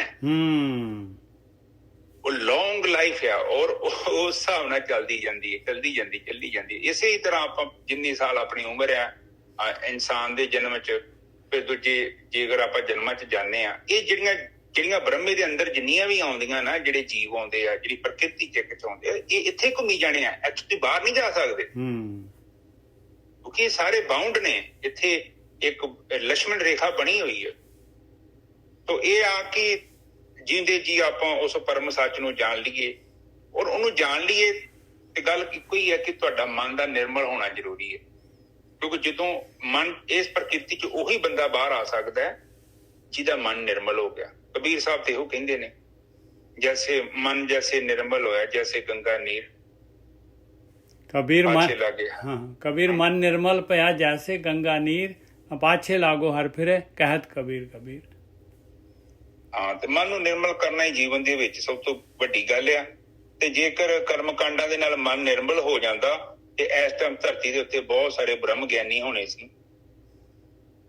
ਤੇ ਇਹਦੇ ਲਈ ਭਗਤੀ ਹੈ, ਭਗਤੀ ਕਰੋਗੇ ਤੇ ਗਿਆਨ, 3 ਮਾਰਗ ਹੈਗੇ ਨੇ, ਗਿਆਨ ਮਾਰਗ, ਭਗਤੀ ਮਾਰਗ ਤੇ ਕਰਮ ਮਾਰਗ। ਇਹ ਤਿੰਨਾਂ ਦਾ ਬੈਲੈਂਸ ਕਰਨਾ ਜ਼ਰੂਰੀ ਹੈ ਔਰ ਮਨ ਆਪਣੇ ਆਪ ਹੀ ਨਿਰਮਲ ਹੋ ਜਾਂਦਾ, ਕੁਛ ਕਰਨ ਦੀ ਲੋੜ। ਠੀਕ ਹੈ ਜੀ, ਅੱਜ ਦੇ ਵਿਚਾਰ ਇੱਥੇ ਸਮਾਪਤ। ਹਾਂਜੀ, ਇਹ ਤ੍ਰਿਲੋਕ ਜੀ ਅੱਜ ਵਾਅਦਾ ਕੀਤਾ ਸੀ ਸਾਨੂੰ ਸਾਧਨਾ ਦੱਸਣ ਦਾ, ਸ਼ੁਰੂ ਕਰਨ ਲੱਗੇ। ਹਾਂਜੀ, ਸ਼ੁਰੂ ਕਰਨ ਲੱਗੇ। ਉਹੀ ਸ਼ੁਰੂ ਕਰਨ ਲੱਗੇ ਜਨਾਬ। ਸਰ ਸੰਗਤ ਸਾਧਨਾ ਤੇ ਮੈਂ ਦੱਸੀ, ਹਰ ਦਿਨ ਦੱਸਦਾ ਵਾਂ। ਸਾਧਨਾ ਦੇ ਵਿੱਚ ਕੁਛ ਨਹੀਂ ਦੱਸਣ ਨੂੰ, ਤੁਸੀਂ ਵੈਗਰੂ ਕਰਨਾ ਹੈ। ਜਾਪ ਮੈਂ ਰਿਕਾਰਡਿੰਗ ਪਾਈ ਆ, 13 ਮਿੰਟ ਦੀ ਰਿਕਾਰਡਿੰਗ ਹੈ, 23 ਮਿੰਟ ਦੀ ਰਿਕਾਰਡਿੰਗ ਹੈ। ਆਪ ਕੋਈ ਵੀ ਰਿਕਾਰਡਿੰਗ ਪਲੇ ਕਰੋ ਤੇ ਭਗਤੀ ਸ਼ੁਰੂ ਕਰੋ। ਵੈਗਰੂ ਖਾਲੀ ਜਗ੍ਹਾ ਤੇ ਬੋਲੀ ਜਾਣਾ। ਜਦੋਂ ਰਿਕਾਰਡਿੰਗ ਚੁੱਪ ਹੋ ਜਾਣਾ। ਧਿਆਨ ਤੁਸੀਂ ਆਪਣੇ ਮੱਥੇ ਦੇ ਵਿਚਕਾਰ ਰੱਖਣਾ ਹੈ। ਬਸ ਉਹ ਵੀ ਉਹਨੇ ਰੱਖਣਾ ਹੈ ਜਿਹਦੀ ਅਜੇ ਭਗਤੀ ਸ਼ੁਰੂ ਨਹੀਂ ਹੋਈ, ਤੇ ਜਿਹਦਾ ਅੰਦਰ ਪ੍ਰਾਣ ਊਰਜਾ ਪ੍ਰਗਟ ਹੋ ਚੁੱਕੀ ਹੈ। ਉਹਨੇ ਅੰਦਰ ਖੁੱਲਾ ਧਿਆਨ ਲਾਉਣਾ ਹੈ। ਉਹਨੇ ਇੱਕ ਜਗ੍ਹਾ ਤੇ ਆਪਣਾ ਧਿਆਨ ਇਕਾਗਰ ਨਹੀਂ ਕਰਨਾ। ਠੀਕ ਹੈ ਜੀ, ਅੱਜ ਭਗਤੀ ਸ਼ੁਰੂ ਕਰਾਉਣੀ। ਤੇ ਜੇਕਰ ਬਹੁਤਾ ਹੀ ਕਿਸੇ ਦਾ ਮਨ ਨਹੀਂ ਟਿਕਦਾ ਤਾਂ ਫਿਰ ਇਦਾਂ ਕਰੋ ਕਿ ਬਾਜ਼ਾਰ ਦੇ ਵਿੱਚੋਂ ਜਾਂ ਮੇਰੇ ਕੋਲ ਮੰਗਾ ਲਓ, ਈਅਰ ਪਲੱਗ ਮੰਗਾ ਲਓ। ਈਅਰ ਪਲੱਗ, ਉਹ ਛੋਟਾ ਜਿਹਾ ਪਲੱਗ ਆਉਂਦਾ, ਤੁਹਾਨੂੰ ਮੈਂ ਲਿੰਕ ਦੇ ਦੂੰਗਾ, ਉੱਥੋਂ ਆਨਲਾਈਨ ਆਰਡਰ ਕਰ ਲਿਓ। ਉਹ 300 ਰੁਪਏ ਦੇ ਆਉਂਦੇ ਆ। ਉਹਦੇ ਨਾਲ ਮਨ ਬੜੀ ਛੇਤੀ ਇਕਾਗਰ ਹੁੰਦਾ। ਇੱਕ ਓਮਕਾਰ ਸਤਨਾਮ ਕਰਤਾ ਪੁਰਖ ਨਿਰਭਉ ਨਿਰਵੈਰ ਅਕਾਲ ਮੂਰਤ ਅਜੂਨੀ ਸੈਭੰ ਗੁਰ ਪ੍ਰਸਾਦ। ਮੇਰੇ ਪਿਤਾ ਗਰੀਬ ਨਵਾਜ ਬਾਣੀ ਪੜ੍ਹਦਿਆਂ, ਵਿਚਾਰ ਕਰਦਿਆਂ, ਬਾਣੀ ਸਰਵਣ ਕਰਦਿਆਂ ਅਨੇਕਾਂ ਪ੍ਰਕਾਰ ਦੀਆਂ ਭੁੱਲਾਂ ਅਤੇ ਗਲਤੀਆਂ ਹੋ ਗਈਆਂ। ਨਿਦਾਨ ਬੱਚੇ ਸਮਝ ਕੇ ਮਾਫ ਕਰੋ ਕਿ ਤੋ ਸ਼ੁੱਧ ਤੇ ਸਪਸ਼ਟ ਬਾਣੀ ਪੜ੍ਹਨ ਦੀ ਆਗਿਆ ਬਖਸ਼ਣੀ।